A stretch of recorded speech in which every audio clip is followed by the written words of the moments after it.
104.9 XFM. You alright? This is Karl, producer of Ricky Gervais and Steve Merchant. They're not about today. Ricky's on holiday. Steve couldn't be bothered. So I'm left here with all the DATs. That's a digital audio tape of all the shows they've done since they've been here over the last, I don't know, year and a half or something. So we'll play you some of the best bits. Alright, so here's the first bit. Well, listen, still to come, right?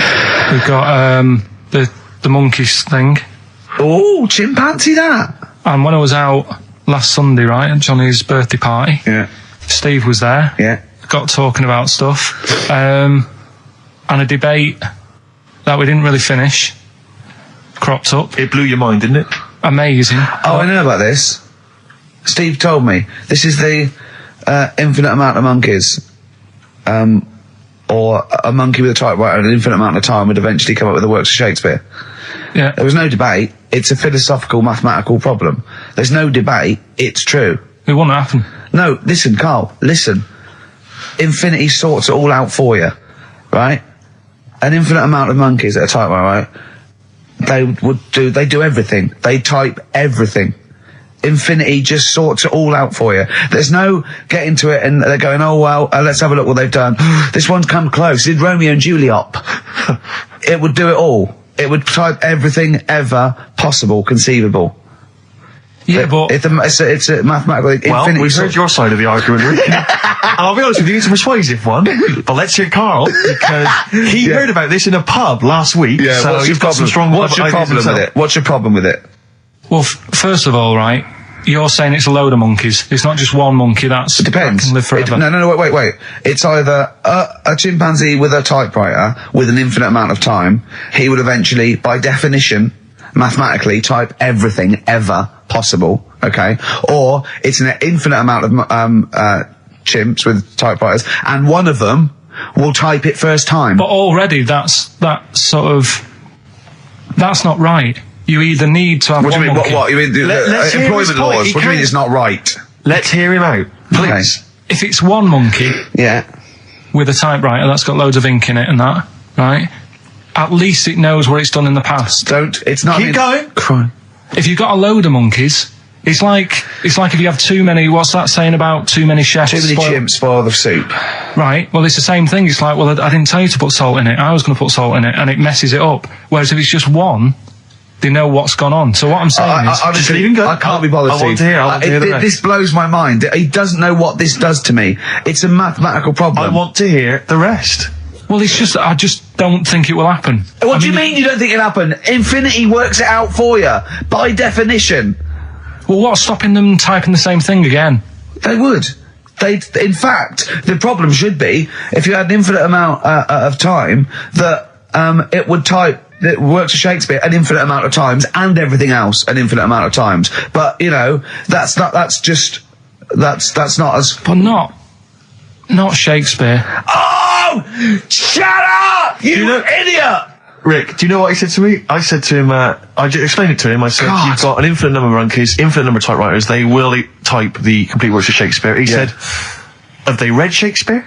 You're an idiot! Play a record. said, no, I'm not having this they're not conversation. doing it from I'm not having it because it really, really winds me up. But you're saying they'll do it with no spelling errors. Well, they do it an infinite amount of times. And they do it wrong an infinite amount of times. And they spell the last full stop wrong an infinite amount of times. And they get one thing wrong in Hamlet wrong an infinite amount of times. They do everything an infinite amount of times. But are they going off a story that they've... Play a record, Karl, because I'm going to knock you out. I'm just saying... Shut up! Do they know the story? Oh, They're monkeys! Oh, Christ. No, right, but- okay. Right. The Cure, obviously, Yeah. that song. Right, Karl's been taking phone calls for these clues.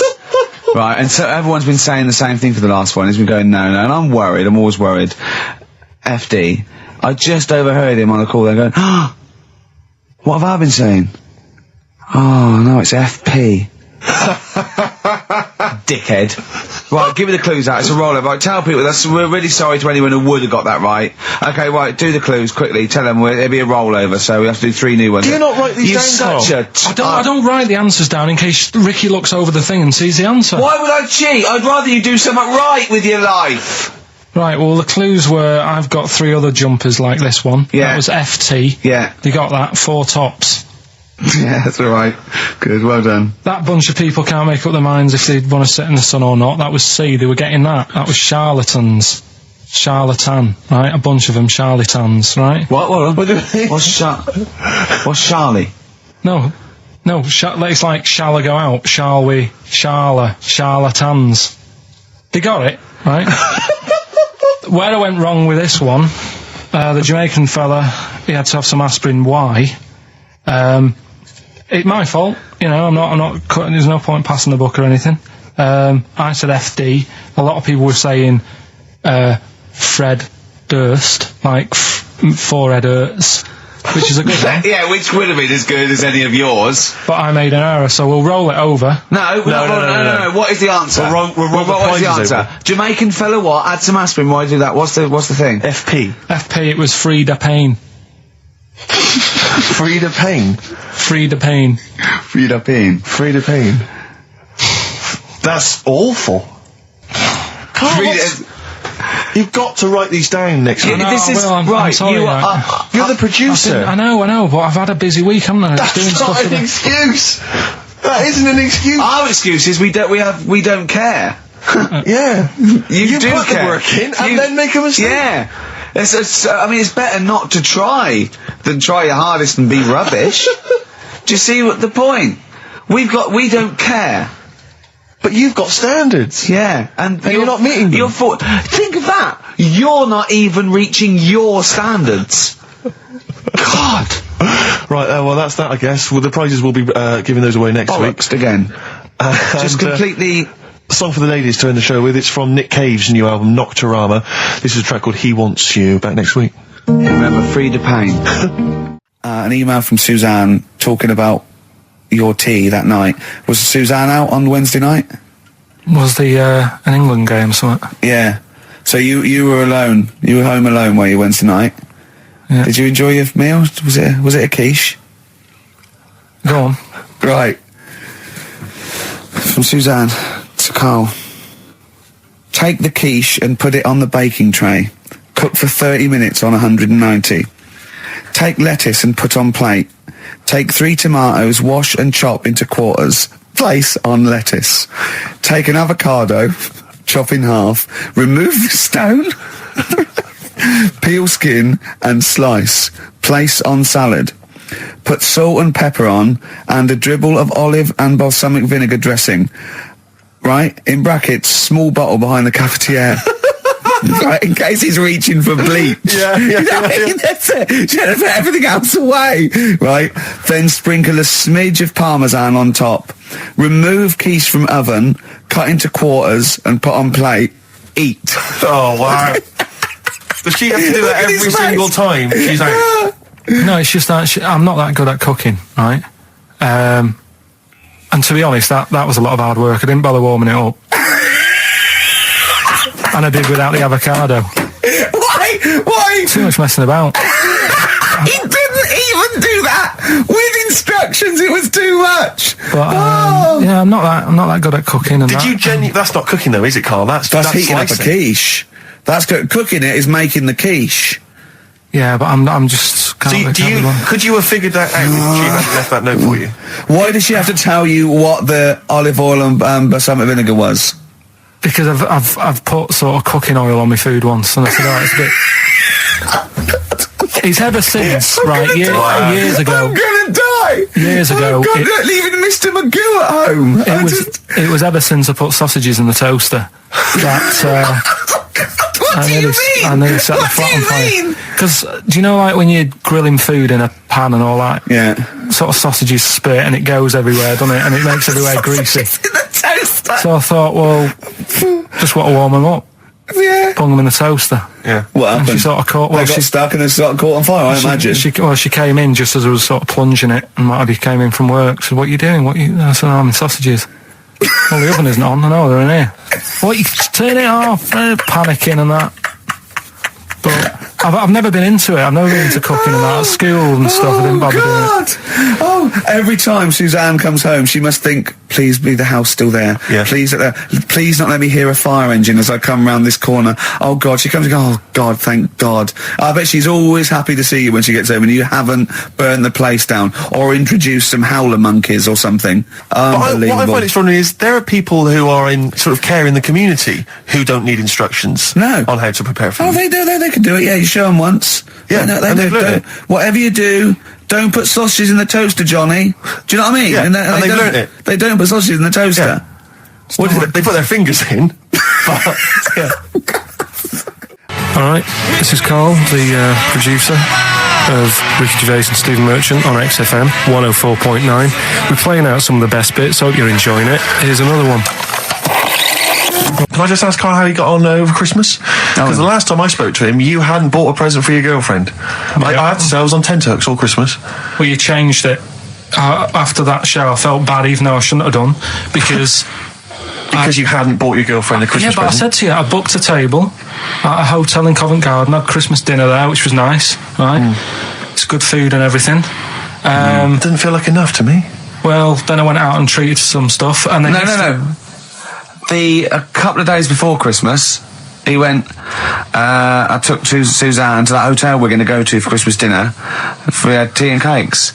And I went, oh, you treated her? He went, no, she paid for it, but I was just showing her what it was going to be like. That was her extra treat. She paid for it. I love that. Brilliant. Yeah. Well, it was a day, it was like 150 quid for a meal for two, which is pretty dear. So I'm not going to buy her cakes as well. All right, love, have anything you want. You pay for your own pudding. I'm not mental. Yeah. So you treated her to some other stuff. Some bits and bobs. What, so she chose them and you paid for them. What, the presents? Yeah. No, you chose them and she paid for them, but you know it's the thought that counts. I got them on the way home that Saturday. Well done. And what did you buy? Well, just some bits. It might be personal, Steve. Well, I don't care. Just some bits. Yeah, but bits and pieces. Leave out the personal bits. What bits? Just little things. And then yesterday, right? A monkey wrench and a new washer for the shower. Yeah. Some recordable CDs that you need for your job. Oh, dear. Now, when you gave those presents to her, did her face light up? Right. I don't want to tell you what they were, right? But she wasn't that impressed.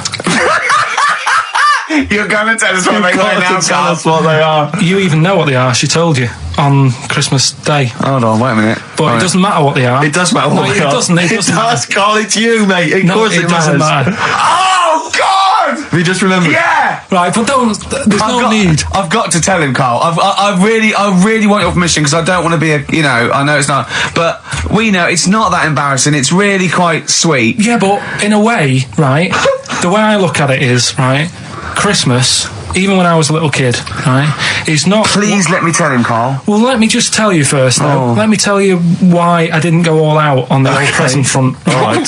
Justify yourself. Right? First of all, I've covered it up since then anyway, right, with that present, because I bought her some shoes yesterday, and she did say, I'll give you the money for them, but when I get home, I said, it's all right. I said, you can have them, right? So not only did I buy her some food on Christmas Day, I got her shoes. She's probably had a... And they feel like a horse. Yeah. It's not like, there you go, there's your shoes, there's your food, right. Bed down, see you later. Yeah, but what I'm saying is she's done... fed and clothed. Yeah, did you comb her hair? She's done well this year, right? So...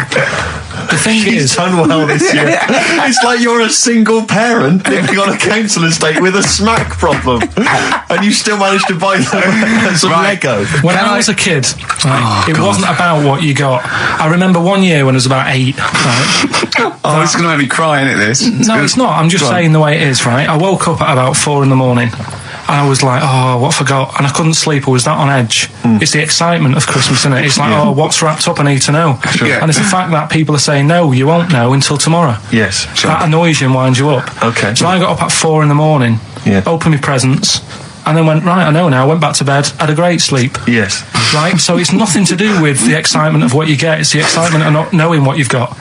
And then what happened when you got up to go down with the presents? What you're saying to me is that you could wrap up a brick because the thrill of Christmas is in hoping and being excited about what it is, not the actual gift itself. Yeah. Is that what you did? Did you get a brick? No, let me tell you now what he got. He got her a present, right? And she said, she came and I said, yeah, he got me. It was an industrial-sized packet of condoms.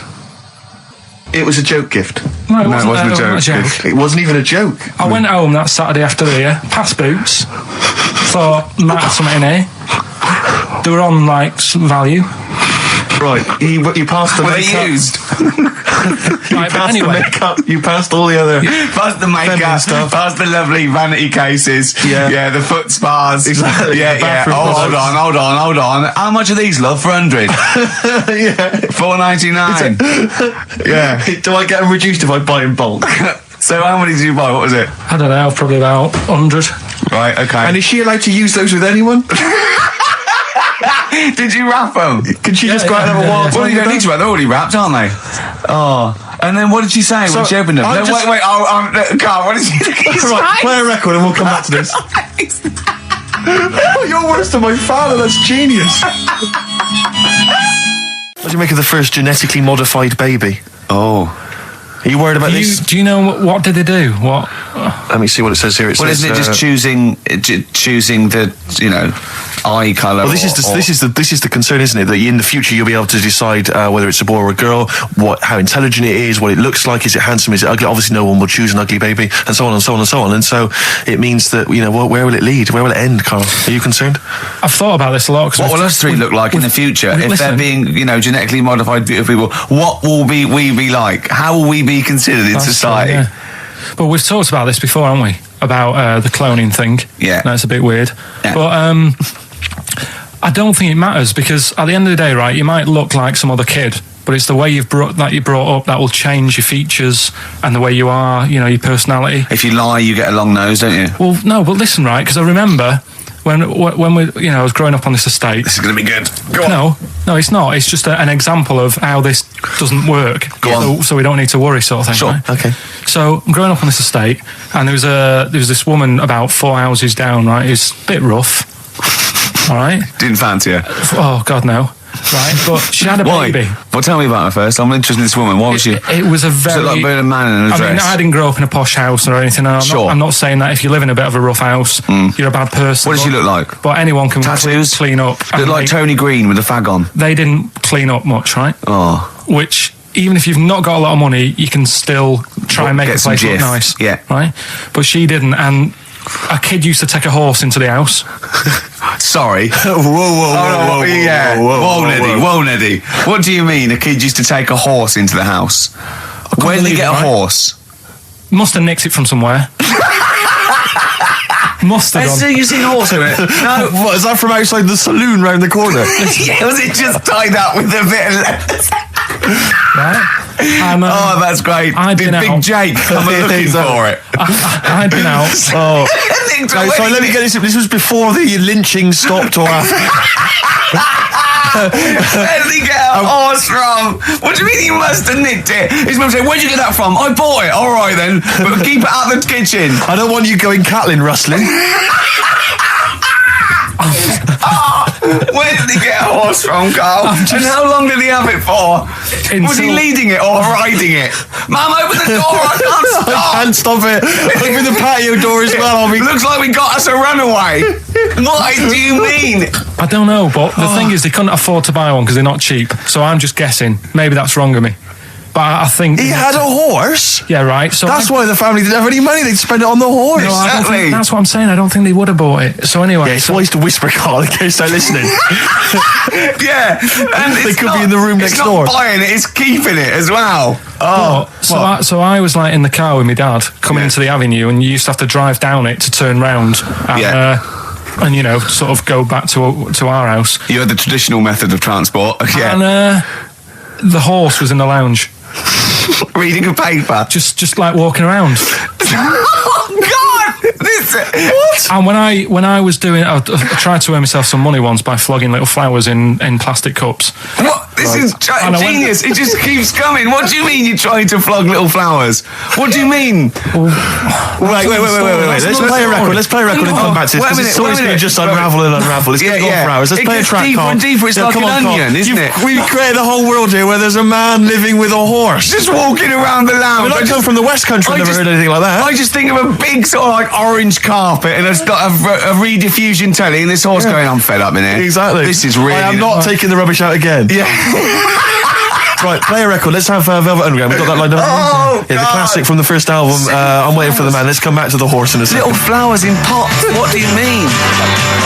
Probably you're thinking, Rick, isn't it time that we do our usual roundup of what's been happening in the news? Yeah. Which we always do every week. Yeah. We always do something, which is, I mean, basically, if you're listening and you're a new listener, say you work at a newspaper, we always try to be informative, just try and put stuff out there that just educates people, informs What are you people. thinking? Well, I said Monkey News is coming up, but what have you got? No, I was just looking on the net there and just found a couple of quite important news stories probably worth mentioning. Policeman caught photographing. I don't know why it makes me laugh. It's just the phrasing, I suppose. It's the headline. Policeman caught photographing up woman's skirt. No, he wasn't up there taking a picture of Big Ben. No. He wasn't going, can I just sit up here? I'm just going to take a picture of that seagull over there. No. He was facing the camera up a woman's skirt. He was indeed. Right. A policeman in Japan is facing disciplinary measures after he was caught photographing up a woman's skirt with a hidden camera while on duty. The 42-year-old sergeant, who's not been named, used a digital camera to secretly snap the shots when the woman was reporting a stolen bicycle. So he was actually doing his proper job. He'd obviously thought to himself, I'll bring him a digital camera today. On the off chance a beautiful woman comes in to report a crime or robbery, I'll have it ready, I'll have it positioned, in such a way. But this is interesting. This is how he got caught. Okay? The woman became suspicious after she saw a flash go off. brilliant. I mean, this Not so secret at all. Sorry, did I just see your shoe? Your shoe just seemed to just bring into life. There was light. There was light. Yeah, I think I've had someone set fire to some magnesium that was on the end of it. It won't happen again. Well, it's only you and I in here, and your shoe was just suddenly lit. Why are you standing like that? Why is your shoe just sort of like between my feet? There's no reason. This is how I always stand. What did the bike look like? Flash? So, are you taking pictures of my family? No. And no, I'm not. And you should be wearing knickers anyway. Well, how do you know that? What? How did you know I'm not? How did I know what? I'm not wearing any. I didn't know you. I don't know what you've got up there. Well, I don't know what it looks like, and there's no way I could. Of course, it would be roughly that conversation in Japanese. I know, yeah. All right, XFM 104.9, Ricky Gervais, Steve Merchant, Karl Pilkington, not here. It's the best of. You've been voting in all week, sending your emails. So here's the clips that you wanted. So then I was thinking, imagine like going to the doctors and he's saying, yeah, everything's all right, your heart's good and everything, but your art's good. What, your Larry's or your heart, you're in good form and whatever. Sure. Yeah, it's good news. I had Giano in earlier. He's not looking good. Yeah. But you're all right. But your hands need to come off. Right. Blimey. That's bad. Like, I get a second opinion initially.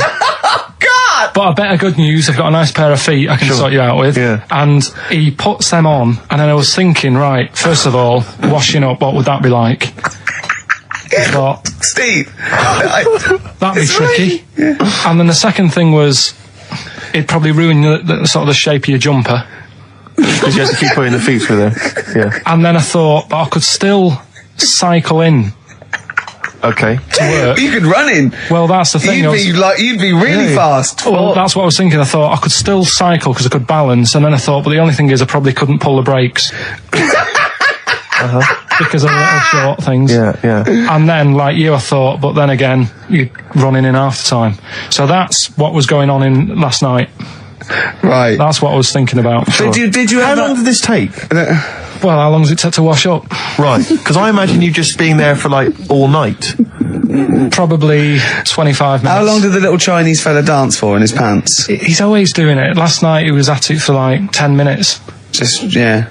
And his girlfriend never sits in the same room as him. She's always sat in the bedroom. She's going, you dance in pants again, I go in next door. Well, she was in the bedroom. She's always in the bedroom, sat on the floor, on the mobile phone. Right. All the time, yeah. It's weird how people's lives are just like, it is like that Groundhog Day thing. It's like, he's jumping about in his underpants.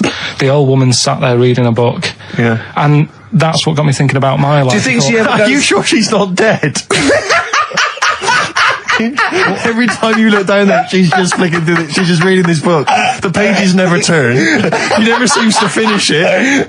She never moves from her chair. Are you sure the Chinese Her girl's cats going? are dead around her. I'm going into next door again. That little round-headed The fella's smell. looking in. He's looking in at me. The bouncer goes, "Don't worry, love. I'll go and beat him up." But he's always true. getting ready. That's true. They see you staring at him, watching up, going, "I could have feet here," and they get scared. The old woman's dead. Oh, Carl, dear. can you tell us roughly which neighbourhood you live in, so that we know? It's central. Central, is it? Yeah. Yeah. Wow, imagine if that was he a Chinese fella, did you say? Yeah. Imagine if he was listening now. I'd love him to call in and explain his actions. Well, he might be on some other radio station talking about a lad who's always washing up and looking at his hands in a mysterious way. Yeah. But do we have this doctor that would go, "Well, all right, Carl, you can either leave them as stumps or I've got a little pair of feet." Why? I told Jane this, and Jane went, "Is that the only choice?" He could say, "Could I have some dead man's hands?" Have you got any? Where do you get the feet from? Where do you get the feet from? Can I have? What would you rather have then? Human feet or monkey paws? Well, I mean, that wasn't an option last night. That if the doctors said... No, it wasn't an option last night, but don't forget, it's in your head, Carl. This didn't happen. No, but I'm just saying, at the time, that's all the doctor had to offer. But it's your head. You can go anywhere. No. It wasn't a real doctor to offer. It's in your head. You can go anywhere. You're not trapped. Yeah, but if you can do anything, then you'd say, "We'll sort us out some other hands." Fair point. Let's play record. We gotta come back to this. Okay. It's not his fault. Let me have It's Not His Fault. You gotta save this. This has got to teach me something. It'll be an interesting story. Right, it's not his vault. This fella... Yeah. What year? Ages ago? Olden times? I'd say in the 70s. Okay. Would you? Any evidence for that? And, Does he wear flares in the story? right, Is that your it's- reason? No, it's a bit like Yuri Geller, this fella, right? Where he's electric. He's electric. And if he walks past the telly would fizz. If he walked past the radio, it all goes like that. Ooh. His hair stuck up all the time. And he'd be having a bath and everything would be all right, and then the power would sort of switch on in his body, and the electric in his body made him jump out of the bath. So... What do you mean so? What is that so? What does that so mean? You've given us nothing. You've given us nothing. You'd have to at least give us the scientific explanation. Yeah. Electric eels have 400 volts in them. Oh, is this the running away again? What was that one called? Yeah, but It's not his vault. But there's a reason that not his fault. It's not his fault. I thought it was going to be something about keeping it safe. I think we should do these the other way round. I think you should tell us the story and then we'll hear the pun. It's not his fault. It's not his fault. Right, let's leave it. Play a tune. Forget it. Educating Ricky. Doing it. We're not doing it. No, we are. This is a bit easier, but I still think it's a good one. So this is, we should explain what this is if you've just tuned in. It's one of those stupid lateral thinking problems. That Carl himself has created. Yeah, that was his homework. Right, this one. It's a fella. He has a normal day doing stuff. Nothing wrong with him. Right. And It's the twist in the tale. It's just like Tales of the Unexpected. Just a normal day, nothing wrong with him. Hold on, though, he's got the legs of a fish. Go on. So, that's why he's been hiding his legs. so Go on. he does his The normal, legs of a fish. Sorry, can't carry on. He has his working day and that, Yeah. and then he gets a bit tired. Goes to bed. He puts the light on, leaves it on, goes to bed. Oh, That's crazy. that's mental. I can't think what's happened. Anyway, here's Radiohead. Right, okay. What? The question is, why does he put the light on when So he's a going man, to bed? he's had a normal day, he's come home from work. Is that right? He's come home from work or he's not been working? Yeah, he's just been no, out? it's been working and stuff, I think. You think? You've made it up, Carl. You can decide. So is the question is, why has he put the light on when he's asleep? There's a reason that he's put the light on when he's asleep. Has he gone to sleep? No, Carl, don't shrug. You're meant to answer these questions.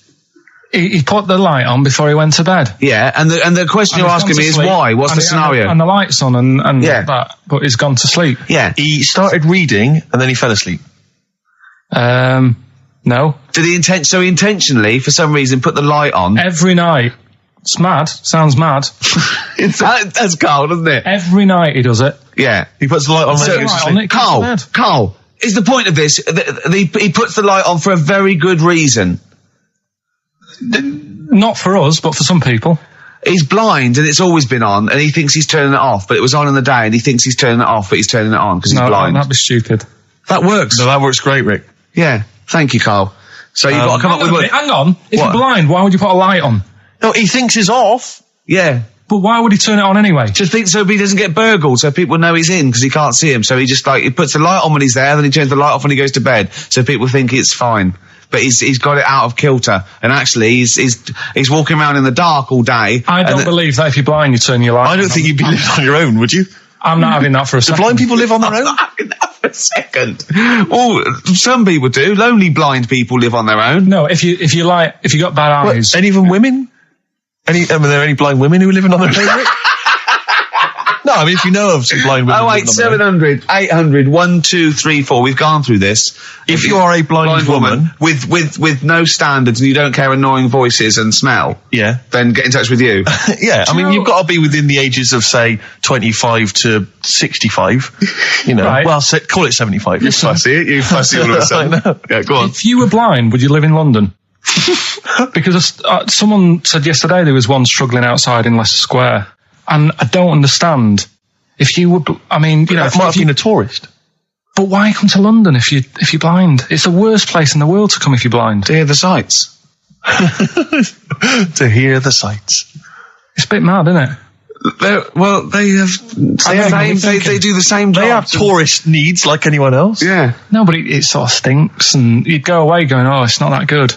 I just thought I thought it was a bit weird. Well, never mind your concern for the partially sighted or sight impaired people coming to London. Get on with this. Yeah. So there he is. Yeah. It's like, oh, a bit tired. Yeah. Just put the light on. Get to bed. Yeah. So he turns the light on and he goes to bed. Yeah. Oh. Should we play a track? He's not sleeping on the job. He's a lighthouse keeper. Well done. Is he a lighthouse That's keeper? not it, Carl. He's a lighthouse keeper. Right. Why wasn't the light on all the time? Because it's light in the day. You idiot. Play a record. What? Play a record. You're a buffoon. No, actually, the light isn't on in the day, is it? No, it's not. I think you're the buffoon. Oh, yeah. Karl has won!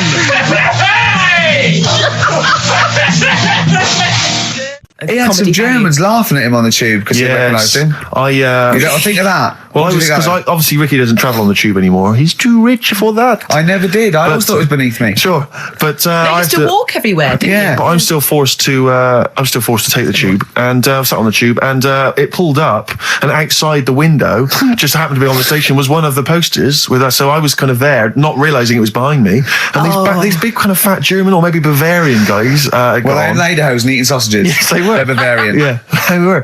And I noticed one of them kind of looked at me, and then looked at the poster, then looked at me, just happened to say it, and wittered something to his friend in German. You know, I don't want to try and do an impression. That's freaking goggle eye. Oh, wow. I think that... No. But I know what you're thinking it means. It doesn't mean that. Right, okay. It means... What's a rough translation? Elegant boy. Right, okay, yeah. And so anyway, That's freaking goggle eye. He pointed out the poster, and his That's mate... lanky piss and streak. And his mate burst into laughter. And then we pulled Well, they've got a great sense of humour, the Germans. Well, That's indeed. the thing. But we rumbled onto the next station, and the poster was in exactly the same place. And this time they tapped the shoulder of someone else on the train and pointed me out, and that person also laughed. An Italian? Yeah, there was a French. Was there a bloke with a beret and a little moustache on the other side? Yeah. Was it Did you get on the United Nations Express? Imagine that. Yeah, it was fake. See the freak. Look at his freaky goggle eye. Right, whereas I love the fact that before you were at least pretending to be speaking German. Now this is an Italian with an accent. It's just a guy speaking perfectly good English. So you've not even disguised the insult there. Oh dear. That'd be lovely. Try and insult me in other cod languages. You could bring Europe together if they just instead of Esperanto, that there was just one common language. The language of freaky goggle eye. I'll tell you what would bring the Europe together is you maybe representing England on the Eurovision Song Contest. That would be great. With a self-penned tune. Shall I do that? That would be magnificent. It's got to be worth thinking about. Just about everyone being the same. Yeah, like just about the people euro being and that. equal. Everyone, not and also mentioning the euro. Yeah. yeah, just doing that. I like all different. I like all different cheeses. Oh, je t'aime la musique pop. Yeah. La baby belle.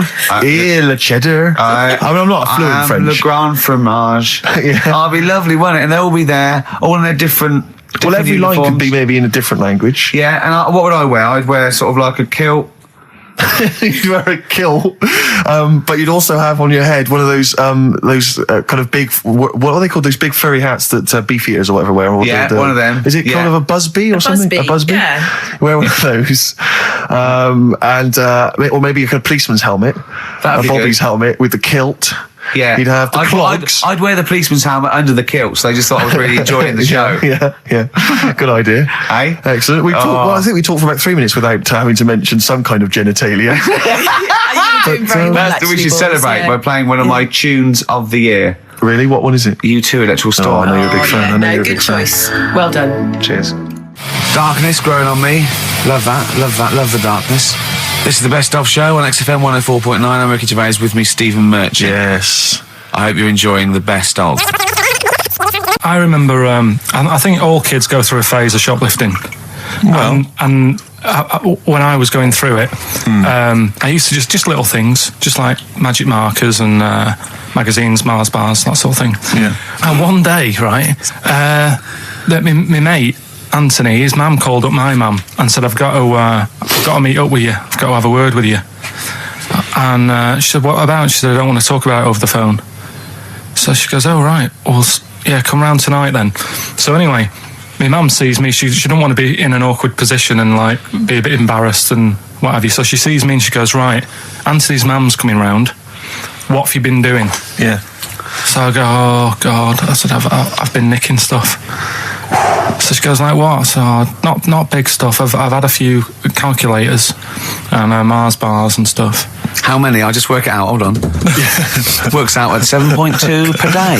So how many calculators do you need?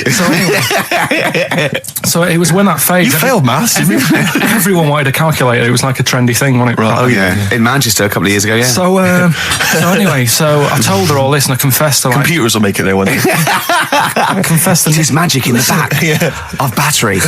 Go on. confessed to nicking all this stuff. She comes round. She only wanted to borrow some money. Brilliant. She said, oh, I don't like asking. I was a bit embarrassed to ask you over the phone, but can I borrow 20 quid? Oh, that's fantastic. And there's me. Bloody, That's great. and it's similar sort of thing to yours. And did you? And he went, hold on, I'm going to work out the interest on that. I banked 10%. She'll owe you £4.40. Oh, dear. So your mum was a loan shark. yeah. And did she mention She that went, you've been nicking stuff with that other? Because what I'm saying is, presumably you got your mate in trouble. No. Right, you know, That's great. Anyway, should we have some more music? Because Yeah, we've go been on. waiting for hours. What are you going to play, Carl?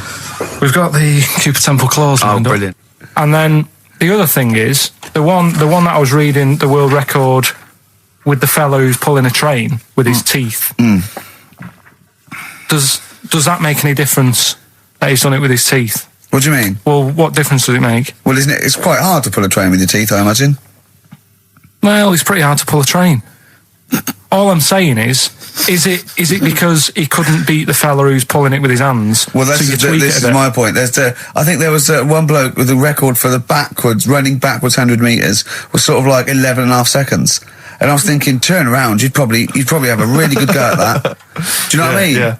It's sort of like doing a marathon with a milk bottle on your head. Take the milk bottle off and see how fast you can go, you twat. But you can just tweak it, like the fella who has done the pegs on the face, right? Yeah. His name's Gary Stretch Turner, right? Right. So you're sort of cheating already if he's got a stretchy head, right? But You are, right, you are one of the most stupid humans I've ever met. well, get me in the book. Yeah? Right? Well, listen. So Gary Stretch Turner, right? His record is 153 pegs. Yeah. He did it again, and he only got 150 on. So he hasn't broke his own record. Right. But what I'm saying is, if he tweaked it a bit more, would that make a new record? What? Well, if he said, I've got 150 pegs on, but at the same time as eating a burger. I see what you mean, yeah. He'd be the world record breaker for pegs and eating burgers at the same time. Yeah, just change it a bit. If you know you're not going to make it, just do something else. I'm assuming the rules are set at the beginning, Carl. That's it. That's where they say, right, you're just going to do the pegs thing. You're not going to introduce burgers halfway through, are you? Definitely not. And then they have a go. I was on one leg, not interested. How many pegs? 150. Can I just ask very briefly, I was quite interested by the family had to move because they lived on Butthole Road. Yeah, I quite like that one. Now, I don't know if I've told you before, Rick, where I used to live. I'm not going to tell you the name of the street that I used to live on, because not on air, because my parents still live there, and I don't want, you know. But I'm going to write it for you now. This is the genuine name of the street I used to live on. Just imagine when you're at school. Yeah.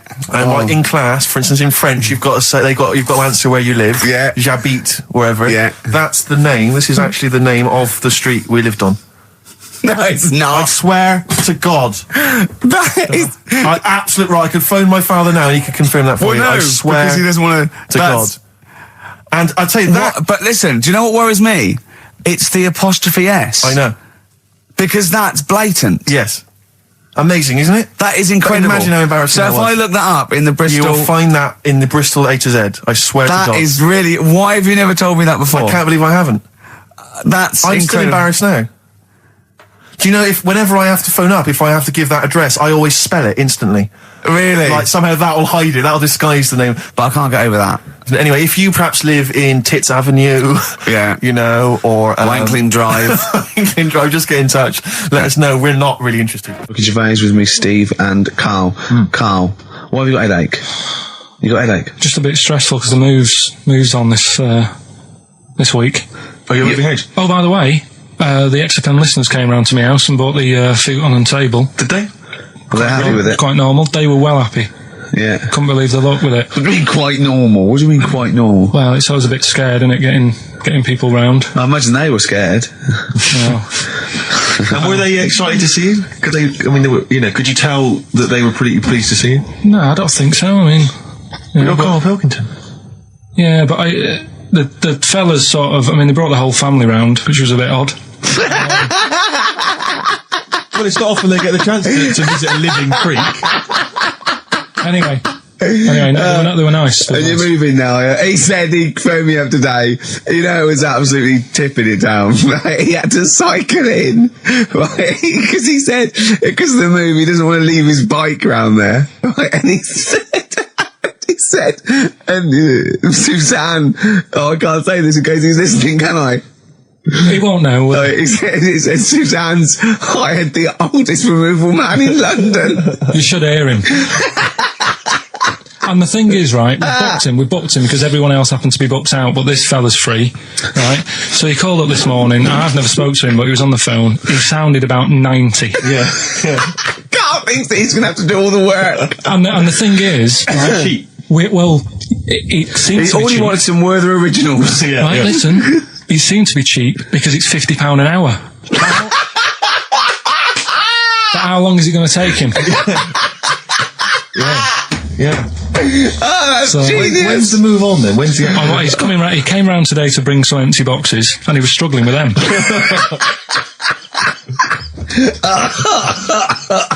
So it actually happens on Wednesday. Oh God. Anyway, so Rich, I noticed that you were laughing and almost had a heart attack. Doesn't bode well for the boxing match, does it? Cough at the moment, and I've had my Lemsip. what was that one you told me about with the porn? That was a good one. Oh, this was fantastic, right? Right. There was this. Sorry, can I just check now? We're just remembering classic episodes of the Tales Unexpected. No, this is important. Well, I saw one, right? I saw one on Tales Unexpected, right? And it was these two gents. What they used to do, they look down the obituaries and they'd blackmail the wife or the son of a dead eminent person, like it might be a priest or a doctor, and they'd go and they'd say, he bought some erotic stuff from us before he died, and he owes 100 guineas and all this sort of stuff, and they'd pay up because it'd be so embarrassing. They just didn't want to say, just pay him, right? And this one bloke said, who are these people? I'll meet with them. And he goes round there, and he goes round, and they go, your father, he goes, my father could not have bought any erotic material from you. They did, he goes, he couldn't have, he's blind. Right, and that was the twist. And Carl went, So it was magazines, not videos then?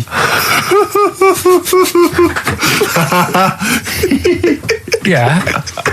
Now think about it, Steve. Is that so stupid? Well, presumably it was set in olden times because people, professional pornographers don't tend to call it, erotic material. Yeah. They tend to call it, juicy jugs or whatever. But more than that, I don't understand how a video is going to be any use to a blind person either. I know that you can hear the sound, Carl. Look at him nodding like he's caught me out. Yeah, what sound were you hear? Your meter needs looking at? Yes. Cut.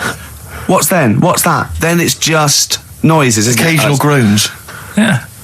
Right. You could listen through the wall at your neighbours. He does. I mean, that's why I save a lot of money. But I thought you were going to point out, Carl, that they could have had a Braille porno. Now, have you thought of that? Look, feel the lumps on that. Exactly. Think about it, Carl. Think about it. You're excited now. Yeah. Your girlfriend's away, Carl. Yeah, the cheese grate is only under the cupboard. No, she's a good-looking lady. 104.9 XFM. You all right? This is Carl, producer of Ricky Gervais and Steve Merchant. They're not about today. Ricky's on holiday. Steve couldn't be bothered. So I'm left here with all the DATs. That's a digital audio tape of all the shows they've done since they've been here over the last, I don't know, year and a half or something. So we'll play you some of the best bits. All right, so here's the first bit. Here's a problem that someone's emailed in.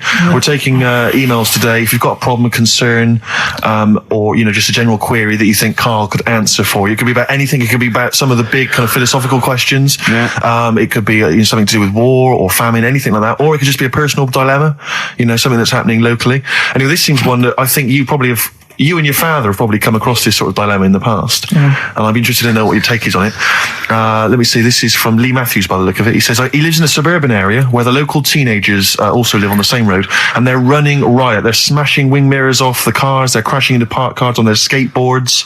And they're just generally making mayhem, night and day.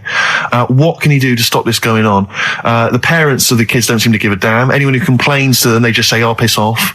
The police are useless because they never catch them in the actual act of violence, which is what they got to do to apparently convict them. So they don't know who to turn to, really. It's rather like when a little old lady went and got the A-team, and he was dressed as an elderly Chinaman. Exactly. She knew who he was. Colonel Decker didn't have a clue. Yeah. You see, it's weird because now it has got out of hand. Sure. Do you know what I mean? Like years ago when I was growing up on the estate, you had problems, but not like you have now. Do you know what I mean? Summers were nice as well, weren't they? Well, right. And police are getting shorter and younger. But you yourself kind of admitted in the past that you were something of a tearaway. You didn't do anything like these kids here. The thing is, I was scared that if I got caught doing it, my dad would go mad. Yes. And I remember smashing a car window by accident and legging it in the lounge and sort of pretending to go asleep on the settee. Right? Genius. And I heard a knock at the door. He chloroformed himself just to be unconscious when his dad came home. And there was a knock on the door, and I thought, oh God, this is a fella who saw me. I was chucking a stone in the air, seeing how high I could throw it. Of course you were. Did it keep landing on your head? That would explain a lot. And it came down. Chucking a stone in the air. Love it. See how far I could throw brilliant. it. So, I wasn't bothering anyone. Did you invent that game? Right? Did you get the stone for your birthday? Go and play with your stone. He gave one to Suzanne. Carl, go and play with your stone. The thing is, right, and it came down at a funny angle. And of course it did. It ate the back of this car, and the back window is the most expensive because it has that heating thing in it. Yeah. In case you got a frosty window. Yeah. So I thought, oh God. So I legged it in, got on the settee, went to sleep, knocked at the door. Genius. It's a brilliant plan. It's a brilliant plan. I couldn't be guilty. I'm asleep. So I love the idea. So the thing is, our lounge used to sort of, you could see in from the door, right? So this family who saw me do it, saw me asleep on the settee, and my mum said, go and get the door. And I sort of went, what? As if I'd been asleep. Yeah. I went to the door, like, rubbing my eyes, and the fella said, what did you run off for? I saw you. I was like, oh no. And I didn't see my dad. I went out. It was when he was working sort of evenings. So I went out so I didn't have to see my dad. And then the next day I came home from school, and my dad said, 45 quid. Ooh. That's all he said when he looked at me. And then you fell asleep and he went, wake up. You know what I said? No, 45 quid. Now the thing Carl. is, he didn't have to do £45, anything. Carl. Now, I know you were saving up for a brick, but you can't have it. Yeah. Just Equally, if you're doing a bigger crime, a bank job or a murder. Remember to take the stocking off your head, because if they wake you up and go, why have you got a stocking on your head? Just go, oh, I had a weird dream. Right. What are they again? Is the tip included? Yeah, go on, that one. Right. In Turkey, Nice. it's not, actually. That's where I went, and there was them little fellas after Suzanne in the kitchen. What? What do you mean? We went to Turkey. You went to Turkey and there were some little fellas. Well, they had quite a few sort of midgets working in the kitchen. Why? Is it a theme? No, Was it a theme holiday? I don't know. Might get them cheaper or something. Was it? So they were get them working, cheaper? They were working in the kitchen, and one of them fancied Suzanne and kept sort of eyeing her up, and she was winding me up saying, "Oh, Not eyeing up and down, just eyeing her up. anyway, no." So What anyway, was she doing in the kitchen? no, it's like a pick what you want to eat type buffet, but you have people clearing the tables and that ready for you to come along, Are they low tables? and he was just keeping an eye on her. What did he say though? Was he a It little? was Turkish, so I don't know what he was saying. But he was a Little fella, yeah, Did he? What do you mean a little fella? What do you mean little fella? sort of dwarf-like. What do you mean dwarf like? He had magic powers or he was 4 foot? No, What do you mean, A Carl? little bloke, just like a normal bloke, but small. If you stood him in the desert, you wouldn't know. But he'd be hot and nothing around thirsty. Right, Carl. You should watch out for the monkeys. Yeah, underground. There's underground monkeys in Look, Guildford. you can't just say there was a little midget fella who was eyeing up my girlfriend and then leave it. What do you mean? What was happening? This is a story to us. This is much more interesting to us than, and she was deaf, right, and she hit her head. That's much more I don't interesting. understand how it manifested itself. Did he come over and say something? No, do you know when it's like girls know, don't they? When someone fancies them. What do you mean there was lots of them as well? Do then? they? That's worth knowing. Listen, right, go on, right. So you went to this holiday, yeah? Yeah, And you went into the dining room or something? Yeah, downstairs. And in you the looked dining over room. Thought this is all. There's no one serving. Yeah, and they go, Wait a minute. hold on, you looked down and there was a little waiter. There was loads of them running around busy. Why, though? Why did they It get was the... summer. What do you mean? Because it was There was loads of them. summer. They had more of them They on. come out in summer. What do you mean they had more... What do you mean? Because it's busy, isn't it? Well, no, but they hibernate in the Why winter. were they all midgets? I don't know, maybe it doesn't heat stunt your growth or something. No! Well, they just happened to, maybe it was a thing that they did for tourists or something, I don't know. I just got on with my meal. It was a holiday, do you know what I mean? God. So it's a midget serving. I'm not going to ask any questions. Right, okay, yeah. So they're all little fellas running around, and this one always was like, do you want a new serviette? You know what I mean? Going out of his way to sort of... for turning on the charm. Yeah. Yeah, he was going out of his way. The others weren't. Right. I think what was happening is he'd been working with Santa all the winter. Yeah. This is sort of little summer break. This one He was hadn't your seen a girl. waiter, and so he was being polite to you. Maybe. But what did Suzanne say then? Well, she was using it to wind me up. What was she saying? Oh, he's... Oh, just like, look. He may be small, but he's Well, built like a... Yeah, he's all man. so... Were you jealous of a midget then? You were jealous of him? It is a bit annoying, isn't it? Why? It wouldn't bother me as much now, because I've been with her for ages. Right. But at the time, that might have been one of our first holidays, and it's like, You don't want to be what's going on? I paid for this holiday. And then you get off with a midget. Yeah. Oh. So anyway, But it doesn't matter because you got chatted up by a bearded lady. So. yeah. tell you what, no, that's got nothing to do with that. What were you going to say? What were you going to say? I was going to say the hotel was half board, and maybe. Oh, right. I thought you were going to say it's just one of her shortcomings. So listen, right? Play a record. He said these, oh God, it's like a child or a cat when it's confused. He went, Steve reckons in ancient Greece, right, it was better to shag a bloke than a woman. And I went, well, yeah. I mean, that's about the male being sort of a first-class citizen. Yeah. Much better, wasn't it? An aspiration the to point sleep with a was, Carl, beautiful man than a beautiful woman. Women were lower class citizens, Yeah. so therefore men were seen as higher class. So to have sexual relations with a man there was no shame in that. No. In fact, it was looked upon. And I as a said, good well, ancient Rome. I said, Nero, he sit in his big jacuzzi and he used to get, pretty boy men to just go into the water and just nibble at his testicles while he was having a watch. Do that. He did. Yeah. Yeah. And he's not a gay fella. No, well, no. I mean, I don't know about Nero, but I mean, it wasn't a case of a big delineation between what was heterosexual and what was gay. It was just, whatever you... So what did this fella do then? This one who's having his... Well, having he his was little he was testicles? pretty much top boy, Nero, for a while. He was in charge. And, you know, and you did what you're told. If Caesar or... But why were people going round there? Why didn't they go, oh... No, they weren't dropping in. It wasn't like the door was opening. I was just going to see what Nero's doing.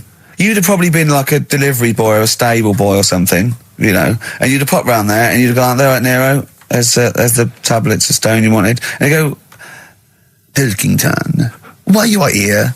Pop under... I don't know why he's French. What is that? I don't know why he's French.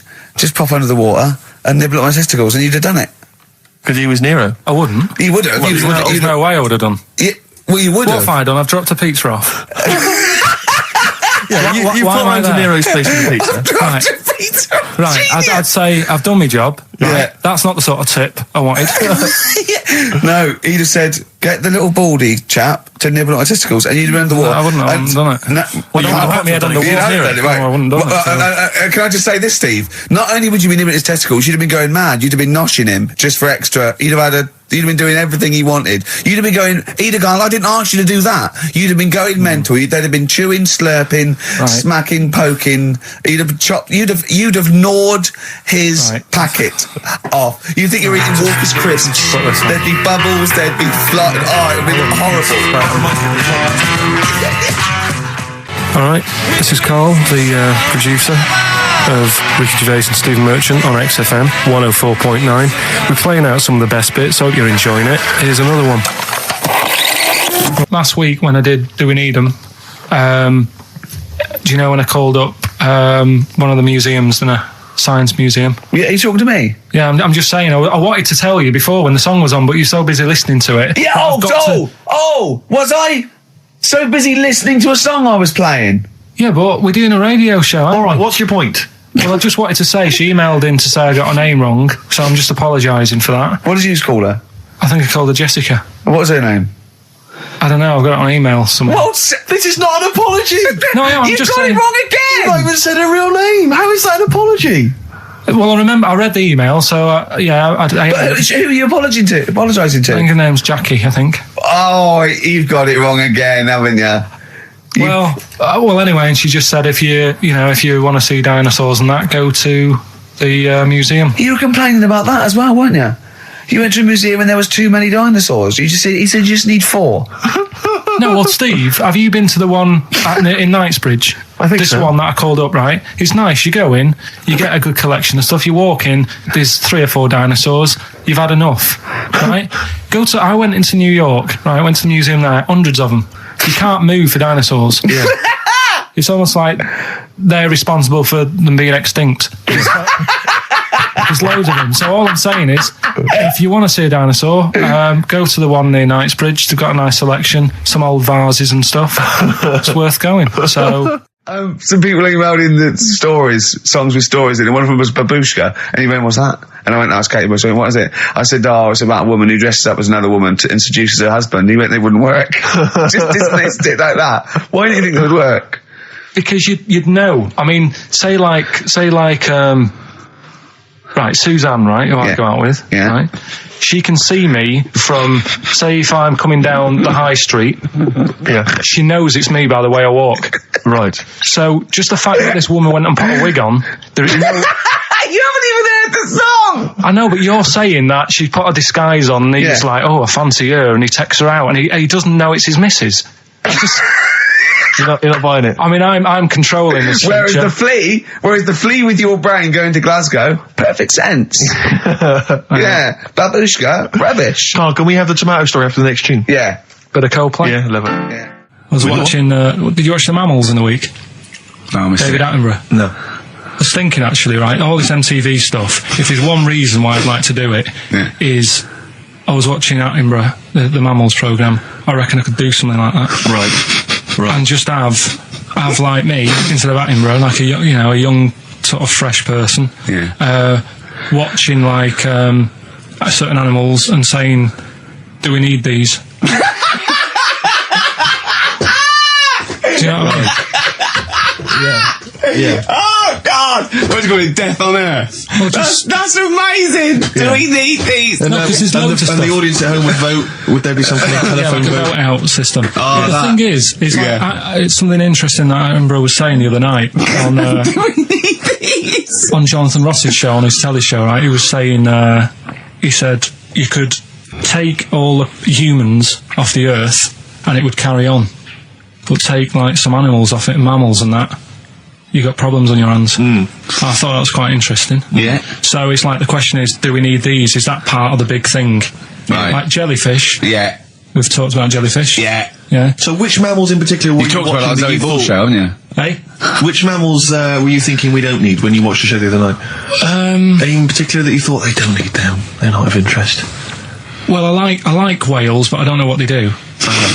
And they're taking up quite a lot of room. Sure. But stuff like, Yeah. but like jellyfish, I looked into because Yeah, you know well, I was there you talking go. about them, and they were saying they've got no eyes, no heart. There's something like 97% water. Yeah.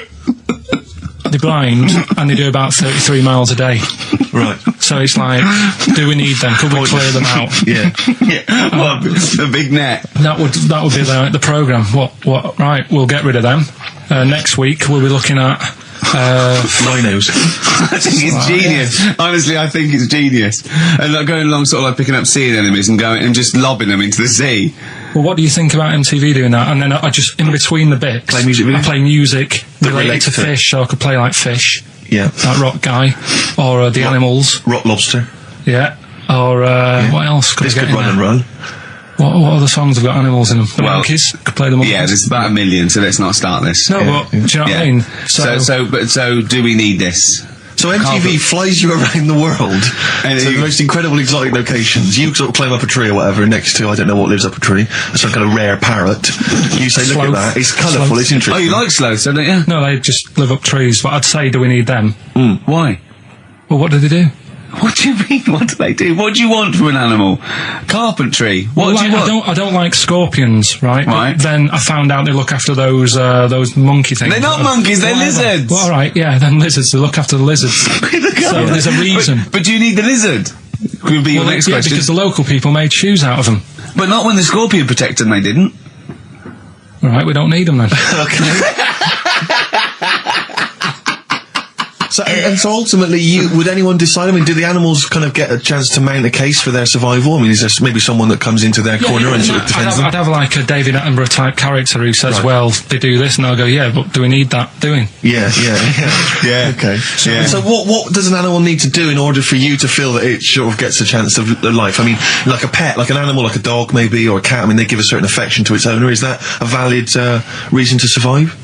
Not particularly for you. Not really. No, okay. I mean, saying that, though, blind people use dogs, so they are useful. So dogs are useful. Same Farmers burners, use they dogs. often save people, don't they, in snowy weather? Cats. I'd have to think about it. Okay. Keep the mice down.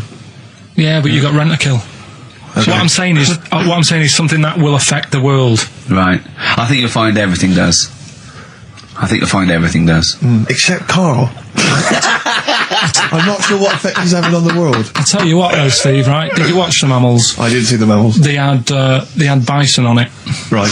The weirdest looking things you've ever seen. Yeah. They've really Again, got you're on dangerous ground here, Carl. but they've really got it's like, decide what you want to look like. It's just a mismatch of stuff. It's got a really big hairy head. Yeah. And like you. Sort of bald at the back. Right. Sort of It sounds like thinner. someone you went to school with. Was there two of them? Oh, brilliant. That's nearly it, Carl. Right, what's your last room 101? Oh God! It was holidays. Holidays. You want to put holidays in room 101? People who are sort of annoying on holiday. Oh, yeah. Do you know when you go away? Oh, yeah. It's sort of touched on this before. Is this going to be the Scouse guy? Yeah. Go on. Oh, it's so long now. I mean, it was a holiday when we went to Tunisia. And the scouts pissed you off. Surprise, surprise. Yeah. Yeah. But the annoying thing was, you know, when you go on it was a cheap holiday, and like the lesson here is, you know, if you want a good holiday, you got to like spend some money. Yeah. And we didn't on this one. We spent about I don't know, 400 quid for two of us for like a month or something ridiculous.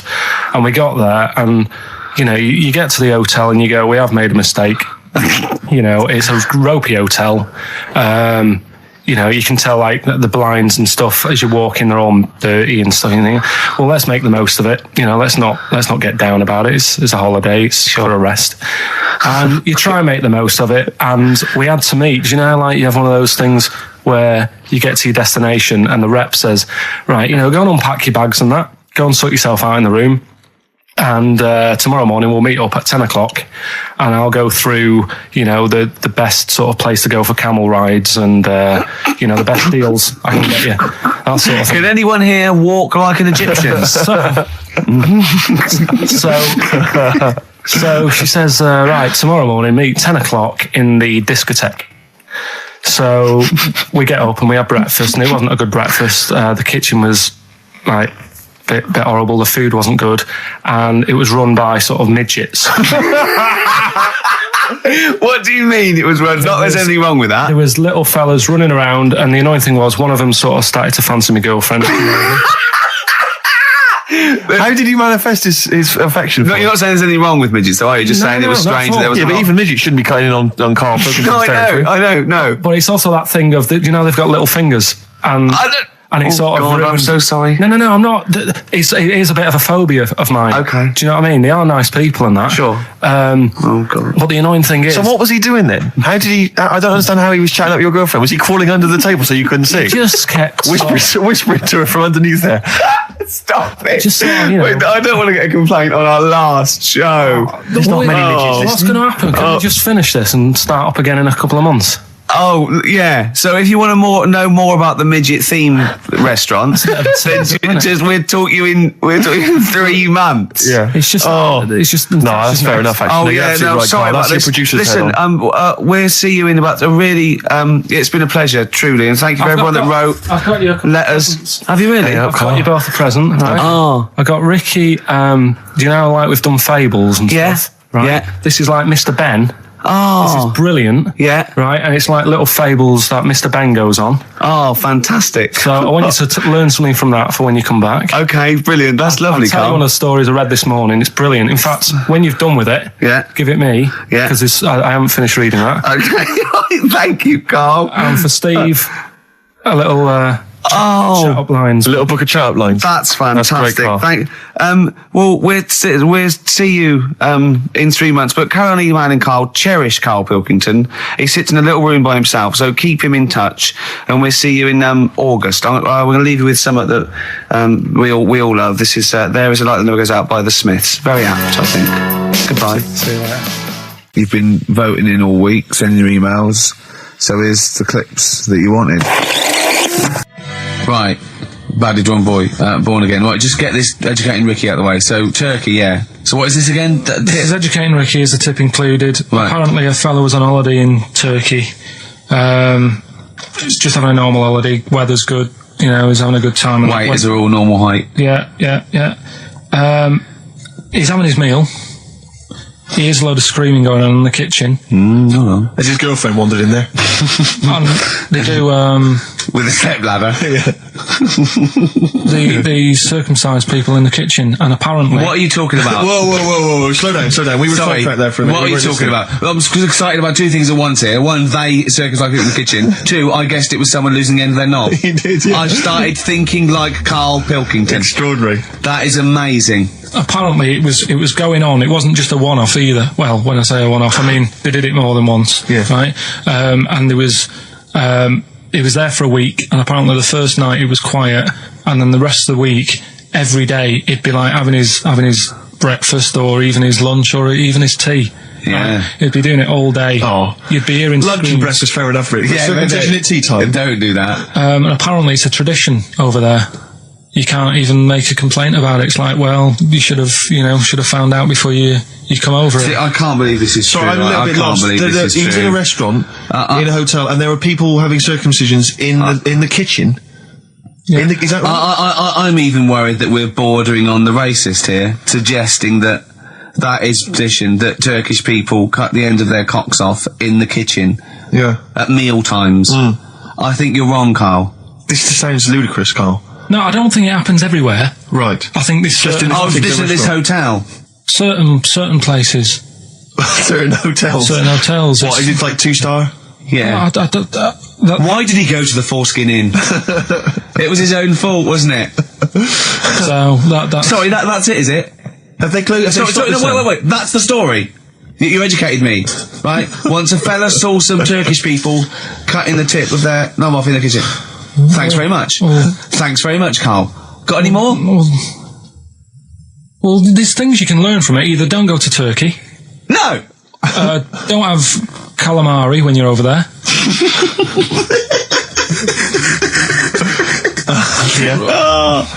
Carl, you've done it again. Well, So we get onto conversations. Talking about, he's asking me stuff about evolution. Tell me that. Why did the giraffe? What's that rubbish about the giraffe getting a long neck? I said, well, it didn't try and get a long neck. It was selected because, Anyway, I went into evolution for him, and he said, but why would evolution do that? I went, well, you think that evolution didn't do anything? There's not this consciousness. There's not this will that a giraffe has to stretch its neck to reach the leaves. One had a long enough neck to survive and pass it. He was going, yeah, but why did evolution? This isn't. But by the way, this isn't the most stupid thing. This is warming up. This is about 8:45. Sure. Right? He said, why didn't evolution make a giraffe good at carpentry so it could build a ladder? Right. Yeah. Okay. No. All right. Okay. So he's thinking around it. He's trying to pick holes in evolution. Yeah. We get on to, I said, well, things are, I said, we can see the speed of evolution in lower life forms like bacteria, viruses, they evolved. That's why, soon we won't have an antibiotic that can kill some certain bacterial strains. And he said, and this is about, 11:30, then I said, I'm going to bed, right? He said, in the future, they reckon that you'll be able to wake up and eat a yogurt you can have a chat with. I don't know what that means. let's put a song on, right? And we'll come back to it. So you're going to explain that? Yeah. You've got an explanation? The Verve and Sonic on XFM 104.9. I'm Ricky Gervais, with me Steve Merchant and Karl Pilkington. So let's just get this right. What did Carl say? He's just specifically giving those words again. He said, they reckon, and I said, I'm going to bed. He went, no, really? I said, no, I'm going to bed, Carl. There's no point now, because it's just like you're talking gobbledygook. You know what I mean? I might as well talk to a pot plant. Yeah. He said, in the future, they reckon, I don't know who they are. Sure. I don't know, people who post things on the internet that he reads. I think the Telegraph. Anyway, complete the sentence. They reckon that in the future you'll be able to wake up. I love it. There's always a little scenario, an embellishment, like this little. Oh, hello, darling. It's your yogurt. Hello. You'll be able to wake up and eat a yogurt you can have a chat with. All right. Well, thanks for that, Rick. I'm looking at you. I'm going to throw that over to Carl now. Right. It's when I was away on holiday, right? I don't normally buy the Telegraph because it's too big and that, innit? So, but they were giving it away for free on the plane, so I thought, Ding dong. might as well have it. Mm-hmm. And I saw a couple of things in it. I thought that would be interesting. I saw this thing about the future, and it was talking about evolution and what have you, right, which I always find weird, because I always think that maybe we've sort of done it wrong anyway. Do you know what I mean? I sometimes think By definition, evolution can't get things wrong. Things change, that it's not successful, it can't pass on its genetic material, but if you're around, it's working. If you're around, it's working. Slugs are as evolved as they need to be. Slugs are as evolved as you and me. That's true enough. Yeah. No disrespect, but it works. It works. Sorry, they're around. anyway, what's your point, Carl? no, I mean, I think we probably would have been better off staying as a fish.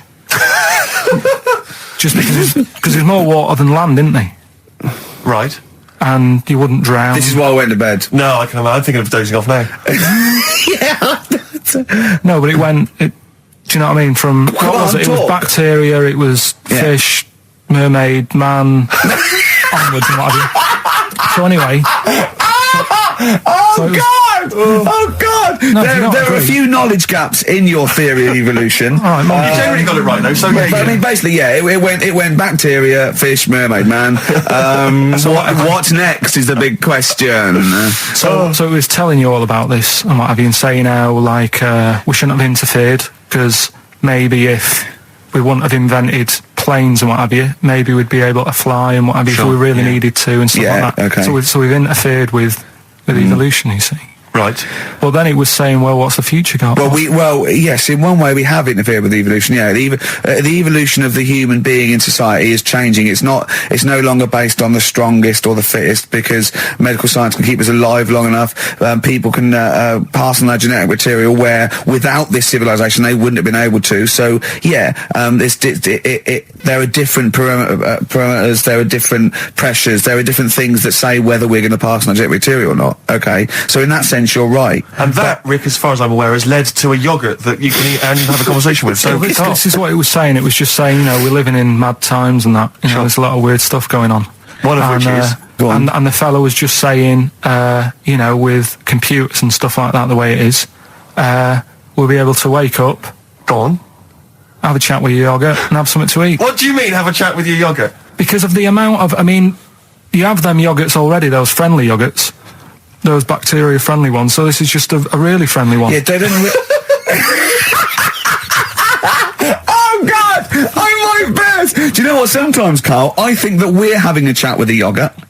Do you know, there can't be any difference. Yeah, but then I'm always reminded that would be more entertaining. That would be more informative. Is this something that happened to a friend of yours, or is this... No, I read about it. You read about it, okay. There's this little lad, right? Okay. First of all, it's years ago, right? When they didn't have decent doctors in like every town and that. Yeah. And this little kid is dead ill, right? Yeah. And the local doctor. Well, there's a phone call involved, so I don't really let get me the get impression to it. that it's like medieval times. Yeah. Yeah. But I didn't say that. I just said it's years ago. So this kid's ill, right? Yeah. And he's lying in the bed, and he's all going funny colour and that. Yeah. And his mum says, I'm going to get the local doctor around. The local doctor comes round, and he says, so I don't know what's up with him. He said, leave it with me. Leave it with me. He said, the doctor said that. I'll have he said I'll phone up a top doctor, okay, who was in America or something like that. And so he goes to the phone in his office and he calls America, and because it's years ago, the phone line isn't that good, it's all crackly and that, right? Yeah. So he's talking to the doctor and he's saying, I've got this kid, he's a funny colour, and he's really weak and that. I don't know what's he's up not with him. giving him much to go on. Right? Sure. So the American doctor, right? Yeah. He goes, what you want to do? And it's all breaking up, right? Yeah. He goes, what you got to do? You got to, it's all breaking up. You've got to give him some parrot's blood, right? Some parrot's blood? Well, that's what he thought he said, but the line was really bad. Yeah. He meant parent's blood, but he heard that he said parrot's blood. He said, right, I'll do that, leave it with me. I can see where this is going. He goes to a pet shop. Yeah. He says, give us like half a dozen parrots. Sure. Takes them round to the kid's house, takes the blood from the parrots, puts it into the kid's fine. The kid's fine. I've never It worked. such a load of shite in my life.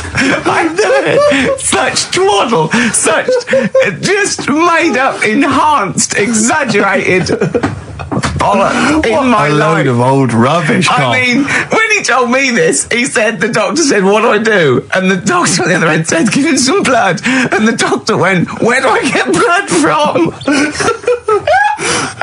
So hang on, wait, I just need to where do I get blood from? Give him some parents' blood. Give him some parents' blood. Give him some parents' blood. Yeah. But hang on, I just need to know where you read this. Carl. Where was this? Where did I you read stitched this? you up. You know what he said? He said, so do you believe it? I went, tell it to Steve. He went, do you believe it? I went, tell it to Steve. Carl. Where did you read it? That was on the internet. Where is it on the internet? Alright, XFM 104.9, Ricky Gervais, Steve Merchant, Karl Pilkington, not here. It's the best of. You've been voting in all week, sending your emails, so here's the clips that you wanted. And just remembered recently, actually, I was on a train coming back from hometown Bristol, and I was on the train, and this girl walks on, good-looking girl. I thought, hey, a largely empty carriage. I'm thinking, my luck's in, because I take every opportunity, Carl. That's the thing about me, I don't choose. She was a good-looking girl. She sat down. I thought she sat down right near me. I thought, brilliant. As this guy comes up behind her, and says, I think it's probably a boyfriend or something. Sits down next to her, and I listened in on the conversation, obviously, because I'm pretending to read. It was very clever. I read the same page for hours. So I was pretending to listen. I was listening but pretending to read, and I realised that it's not her boyfriend or anything. It's just some guy she's met on the platform. And I'm thinking, brilliant. If she's the kind of girl who's just going to start talking to someone, on a platform, on a train, brilliant. I'm going to be in here, because he was only going one stop. So I'm thinking, what's the worst that can happen? He'll nick off. I'll get chatting to her. And who knows? I could join the. Is there a train equivalent? Foot High Club. The Foot High Club, brilliant. And so I'm excited, I'm listening in. And it turns out that they're both kind of graduates who just finished university, or they're coming to their finals or something. And they're chatting away, and he's making a couple of witticisms, and she's kind of tittering at his jokes. I'm thinking, well, I'll tell you this, if she's laughing at this kind of material, I am going to blow her away, with my kind of anecdotes and wry observations, It was weak stuff, I got to be honest. Really? He was coming out with nothing. He was running on empty, as far as I'm concerned. Yeah. And she was loving it. So I'm thinking, brilliant, I'm going to be right in here. And then they get moving on to higher brow things, and I think she was going to study kind of Marxism or something like that, or communism, something. And she was asking him, by way of conversation, she was asking him what he knew about Marxism, and he was fumbling for his vague knowledge of it that he had in his life. And I'm just sat there thinking, come on, love, in any given capitalist environment, the proletariat will revolt against their oppression by the bourgeoisie, and after a brief period of socialist rule, emerges as a classist society governed by community cooperation. Well, if that sort of talk wouldn't get a woman hot, I don't know what you'd use then. If Marx and Engels is not going to get a woman sweaty down below, then nothing is. Then my name is You're not just Steve biding Wilson. your time. Exactly. I'm just going to go in for the kill any minute. Yeah. So anyway, it comes to his stop. Right, he gets up. I'm thinking this is a piece of cake, and he gets off, and off he goes. He walks off, and I'm thinking brilliant. And I thought, I'll wait till the train's pulled away. I'm not going to leap in straight away. No. And he comes back along the carriage, and I'm thinking, hang on a minute. He goes, listen, do you mind if I give you my email address? Oh. Right, and if you want to get in touch, email me. I'm thinking, come on, you loser, get off now. Save your face, please, before it's too embarrassing. And she accepts the email address because she obviously doesn't want to hurt his feelings, whatever. I'm thinking, fair enough. She's a good woman. I'm liking her. I'm loving her. I'm thinking, that's my kind of girl. So anyway, he gets off. I'm sat there, the train pulls away. I'm thinking, I'll wait a few minutes, I'll just, give it some time. Her phone rings. It's her friend on the phone. And she starts saying it, and I was listening in, and she was going, just met a guy on the train. I'm thinking, that's true enough. She goes, he was a good-looking guy. I thought, you're having a laugh, love. To be honest. Because I was looking at him, and she said to her friend, he looks a bit like tennis player Boris Becker. I thought, you should be so lucky, frankly, because I saw him. He had awful facial hair, if that's what makes him look like Boris Becker. Terrible little goatee beard. It was laughable. I thought, I don't know. And then she goes to thing, and she's like, I met him, we got chatting and stuff, and she was going, it's not often that you meet someone, generally in life, who's, kind of thoughtful and intelligent and funny. I thought to myself, I'm not even going to waste my time with you, love. Frankly, if that's what you thought of him.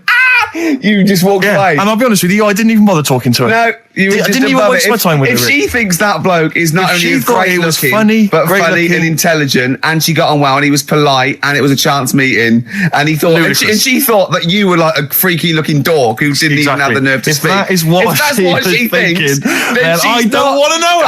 I couldn't. You walked away, and good luck to you. And I have my dignity intact. Yes, and she's nothing. And Karl Pilkington with his brand new show, What's the Song? What song am I thinking? No, I mean... You're nervous about this, aren't you, Rick? I am. You're worried. Well, because I've heard some of these clues before. And they're ramblings... Sometimes they're close to ramblings of a fool. Right? And it really is like those, what am I thinking? Yeah. I don't know, though. I actually was genuinely impressed by Born Sleepy. I have to give him the benefit of the doubt. That's one of the better ones. Because that was short, sweet, and it worked. Some of these, you say they're not going to be quite as pissy. Some of them are like Emily Bronte novels. Now, listen. We're just going to go for it then. You do it, and we just get people to call up because I want to see the general public's confusion trying to work out. Well, why don't you give us your next clue, and then we'll play a track, and then we'll hopefully have people on the line after the track to try and answer it, and you can recap briefly. So give us your clue now for what song am I thinking of? Right, this one. It's about a woman. And she's just normal, nothing wrong with her, or so she thinks, right? But there's the twist. Is this like the Tales of the Unexpected? And she's got like, she's got her mates and she's having a normal life, having a good time and that. And then this thing happens, right? And she starts to stink. And she can't have a bath, right? And she really wants to have a bath. She's dead sweaty and stuff. She's going about her daily stuff. She can do everything else normal. She can eat, she can talk, everything. But for some reason, she can't have a bath. Is there a coal mining husband in the bath? Yeah. Is this born stinky? She can't have a bath. So a woman can't have a bath. Yeah. Is that the rest of her Or a life? shower. She can't. Okay, leave it there, Rick. Don't try and guess. It's not for us to guess. The general public can phone up and ask questions, so I just I'm go not sure for they it. can they? I think so. Otherwise, we don't want just people just phoning Well, up and I'll tell getting you it. what about this? Why don't they can ask one question? Yeah. They can ask one question of Carl, then they have to make a guess. Okay. 08700 800 1234. Have we got someone on the line now? We'll just let's do it. Let's go for one. Let's go for one. This I'm is excited. edgy radio. This is Letting Carl dynamite stuff. Right, live. Go on. Hello, XFM. Hello, I'm ringing about what's the song? Absolutely. What do you think? Well, I'm going for Dirty Diana. Dirty Diana. See, that works. That's a great guess. It does, yeah, but it doesn't work because why can't she have a bath? Okay, so the answer is That's what in I was there. going to ask you. Well, that's your one question. That'd be the answer. That would be the answer, I'm afraid. What was your name?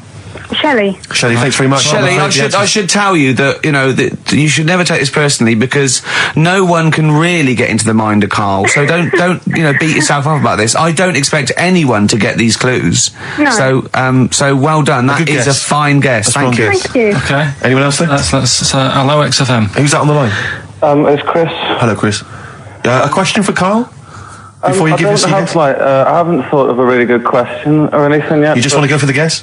No, what I thought was, I'm sure Simon Mayo used to do this when he did the breakfast show on Radio 1 years ago. No, it didn't.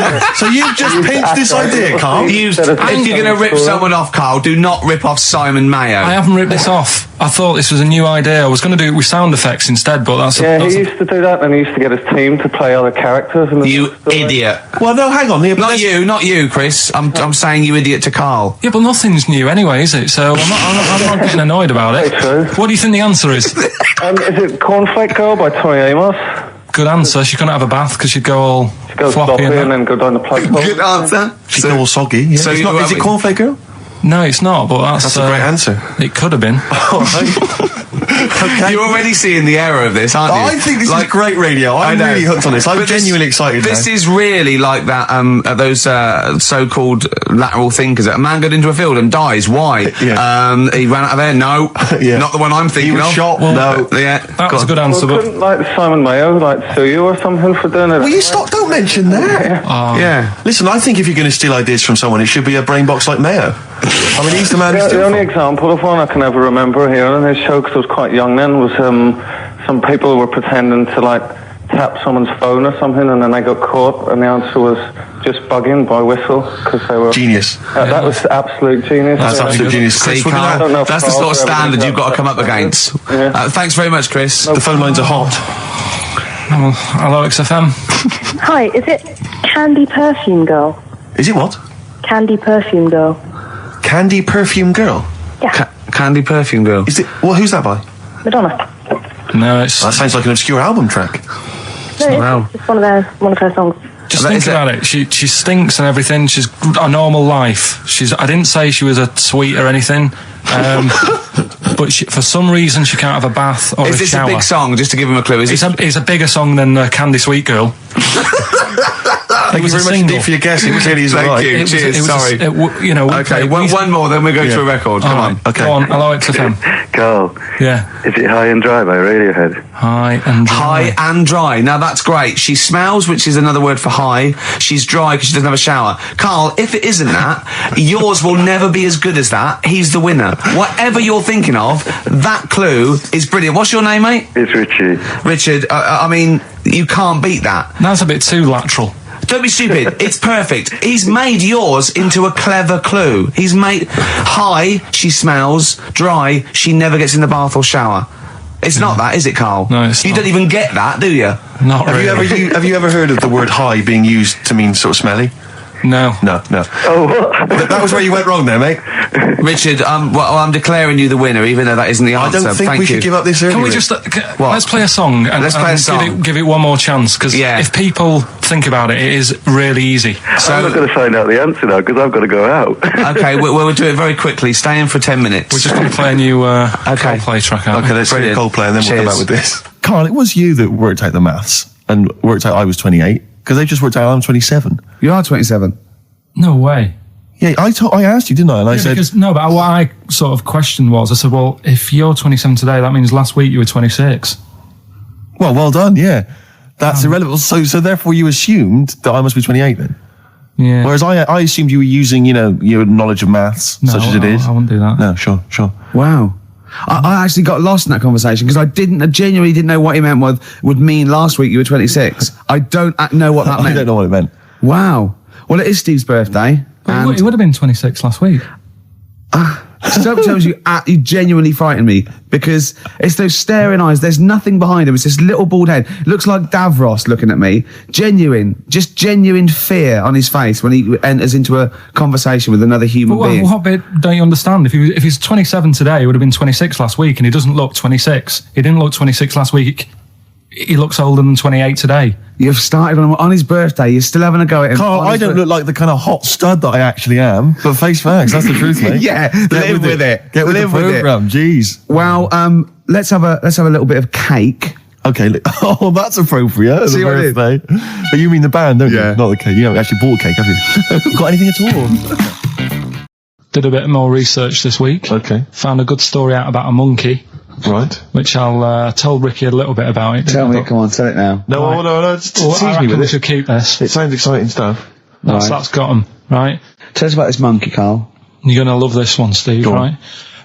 So last week we were talking about how, a lad left his family because there was problems at home and that. He went and lived in the wood. He got airy. Right? No. Leave it there, Rick. We haven't got time to go into Right, it. so... That's what happened. And that's what happened. He lived with the monkeys. He went airy. That's what happened. Looked into some other stuff about, airy kids and all that.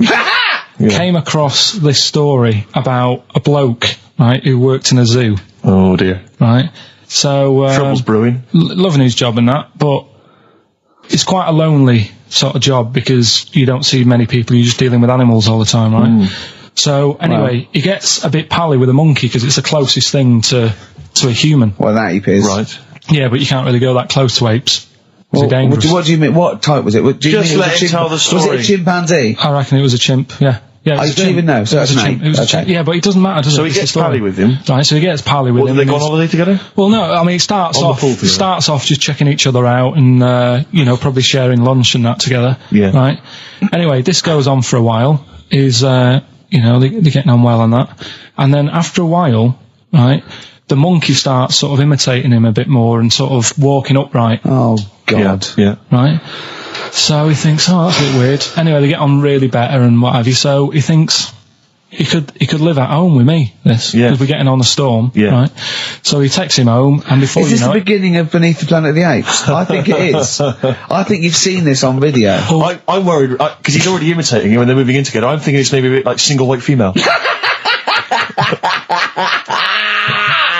Single White Zookeeper. Oh, brilliant. Right, so anyway, so it's moving in and it's getting used to sort of the normal human life. It's having a cup of tea in the morning. Yeah, PG tips. It finishes the day off with dear. Finishes the day off with what? It doesn't have him move a piano at one point, does He he? finishes the day off with a little brandy. Yeah. He pours himself. Is he wearing a smoking jacket? I'll tell you what, Carl. You're a maniac, mate. No, this is why it attracted me. It's amazing, right? So he's having his brandy and that, loving his life. Next thing you know, he sort of, I don't know if he loses it or he gets shaved, but the top half of his body is hairless. Right? Apart from his head. Right, so he's got a nice... So it's the opposite of the kid. No, yeah, this is what I'm saying. that would happen. Right. Well, hang on, but so you don't know if You he don't was even shaved know. or if it's How did it say? Then the hairless... What? I'll bring it in for you, the story, and then you can see if I've gone wrong. Keep going. So anyway, so this is going on, and he's having a great life. Then the zookeeper starts getting a bit annoyed because he's having a better life than the zookeeper. The zookeeper's in the zoo. This is such So the rubbish. zookeeper's still got to do a day's work. The monkey's at home, he's partying. Well, he's it got gets his to a other point when he chipmates says round. there's no point you coming in to the zoo because the whole reason of you being there was because you're being kept there. Right. And he didn't want to bring the memories back, so he said, you stay at home. So You are you're talking such. Just let him finish. God, I don't know if I can sit here and listen to this drivel. Let me. I'm fascinated. It's It nearly sounds over anyway, amazing. right? It sounds extraordinary, Carl. So he's walking up, right? He's having a tea in the morning, finishing the day off with brandy. Gets a bit out of hand. Only tries it on with the zookeeper's wife.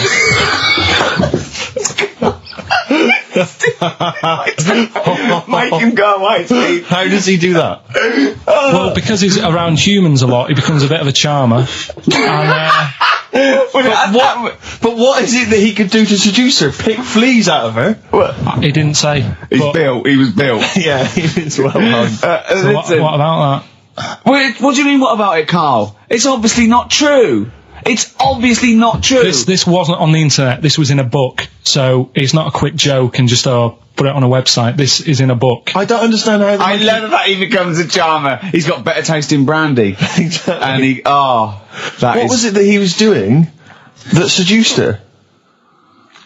I don't know. Maybe because he was at home more than the zookeeper was. But what would he be doing, Carl? the fact that- He's not going to be talking with her. They're not going to be playing like Trivia Pursuit.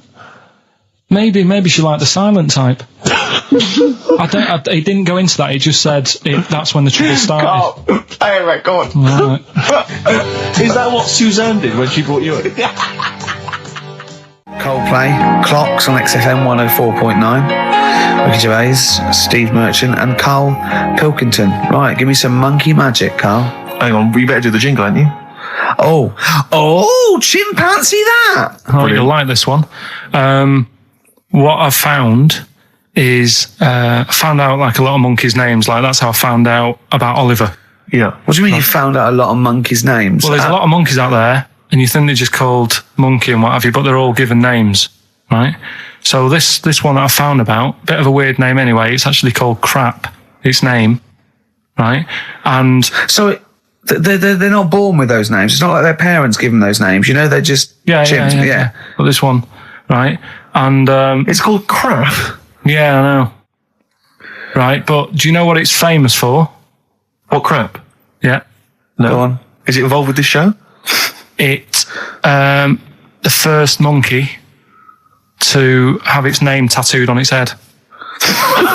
Yeah, again, I will say not by choice. There is no way that a chimp would go down to Camden Lock and go, are you a registered tattooist? I am, yes. Yeah, it's the cleanest, yeah. Go, okay, Can I have a look through your book? Can I have a look through your book? I'm looking for something quite gothic, but, I'd like, you know, what's your name? Crap. Oh, I'm not sure I can do that because you're not drunk, are you? I haven't had a drink. I haven't had a drink. I've had some Mbongo, and that's all. But no. What are you talking about? The first monkey to have its name tattooed on its head. What are you talking about, There's got Carl? to be more information. Don't tell me you're leaving it there. There's got to be more information. That was it. And then I read it thinking, well, that's weird because that means there's loads of monkeys with tattoos on their head. If that's the first one. No, it could be still the only one. First and only. Yeah, but would they report that? What do you mean, would they report it? This isn't the Washington Post you're reading. This is mentalists who do websites about themselves every day. What? There's got to be a third Why is act that to that news? story. Why is that news? How did you come across that? Well, First nut monkey with tattoo head. I mean, what are you talking about? But why did it have its name tattooed on its head? No, it didn't say that. I mean, yeah, I know, it's mad. But he didn't say why. Was that enough for you, though? Did you feel satisfied having read that? Did you not have other questions? There's no way that is in the Guinness Book of Records. There's no way that is cited in the Guinness Book of Records. I just read it as like, what a weird name for a monkey. And then, you won't have that on your head. What would be a good name for a monkey? I don't know, anything but that, really. Yeah. Dave. Ted. But what do you think of that then? Well, I don't know what to think about it because I don't know what you're telling me. I don't know that that's news. I don't know that it's true. I mean, I don't know where to start with that. Is that all you found? You found something about a I'll monkey? tell you, right, when I was searching for stuff on monkeys, right, Yeah. I was searching around like I always do, finding information, right? Yeah. And found out, are you aware of the Iceman? The Iceman? Yeah. Go on. Right? And to me, the monkey thing was more... What's the Iceman? Oh, the man that was found in the ice. So you're aware The of him? Neanderthal man. Right, yeah. Ricky, do you know Not a about the monkey, Iceman? though. No, but I just was looking at, like, info.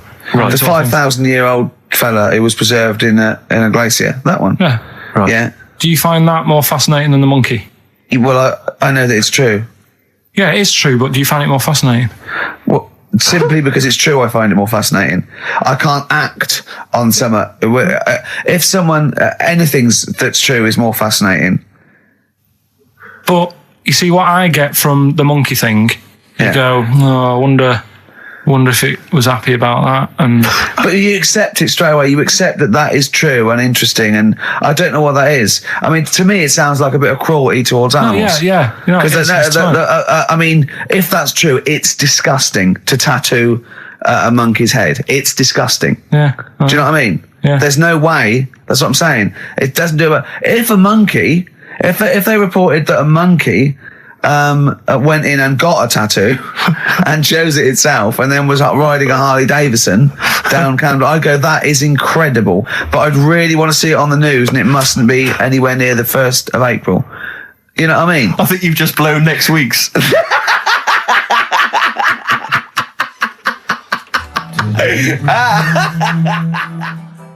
Well, listen, still to come, right? We've got the monkeys thing.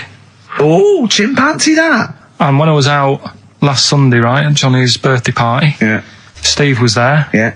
Got talking about stuff. And a debate that we didn't really finish cropped up. It blew your mind, didn't it? Amazing. Oh, I know about this. Steve told me. This is the infinite amount of monkeys. Or a monkey with a typewriter and an infinite amount of time would eventually come up with the works of Shakespeare. Yeah. There was no debate. It's a philosophical, mathematical problem. There's no debate. It's true. It wouldn't happen. No, listen, Carl, listen. Infinity sorts it all out for you, right? An infinite amount of monkeys at a typewriter, right? They do everything. They type everything. Infinity just sorts it all out for you. There's no getting to it and they're going, oh, well, let's have a look what they've done. This one's come close. Did Romeo and Juliet. It would do it all. It would type everything ever possible, conceivable. Yeah, but it's a mathematical Well, infinity. we've heard your side of the argument, Rick. And I'll be honest with you, it's a persuasive one. But let's hear Carl, because he heard about this in a pub last week. Yeah, so what's he's your got some problem? strong What's your ideas problem with himself. it? What's your problem with it? well, first of all, right, you're saying it's a load of monkeys. It's not just one monkey that Depends. can live forever. No, wait. It's either a chimpanzee with a typewriter with an infinite amount of time. He would eventually, by definition, mathematically, type everything ever possible. Okay, or it's an infinite amount of chimps with typewriters, and one of them will type it first time. But already that's not right. You either need to have What do one you mean? monkey. What? You mean Let's hear his employment point. laws? He What do you mean can't- it's not right? Let's hear him out, please. If it's one monkey Yeah. with a typewriter that's got loads of ink in it and that, right? At least it knows what it's done in the past. It's not. Keep going. Crime. If you've got a load of monkeys, it's like if you have too many. What's that saying about too many chefs? Too many spoil- chimps spoil the soup. Right. Well, it's the same thing. It's like, well, I didn't tell you to put salt in it. I was going to put salt in it, and it messes it up. Whereas if it's just one, they know what's gone on. So what I'm saying is, honestly, just leave him go. I can't be bothered. I want Steve. to hear. I want to hear the rest. This blows my mind. He doesn't know what this does to me. It's a mathematical problem. I want to hear the rest. well, it's just I just don't think it will happen. What do you mean you don't think it'll happen? Infinity works it out for you by definition. Well, what's stopping them typing the same thing again? They would. In fact, the problem should be if you had an infinite amount of time that it would type. It works of Shakespeare an infinite amount of times and everything else an infinite amount of times. But you know, that's not as. But not Shakespeare. Oh! Shut up! You idiot! Rick, do you know what he said to me? I said to him, I explained it to him. I said, God. you've got an infinite number of monkeys, infinite number of typewriters. They will type the complete works of Shakespeare. He said, have they read Shakespeare? You're an idiot! Play a I said record. no. I'm not having this They're not doing conversation. it from I'm not having memory. it. I'm not having it because it really, really winds me up. But you're saying they'll do it with no spelling errors. Well, they do it an infinite amount of times.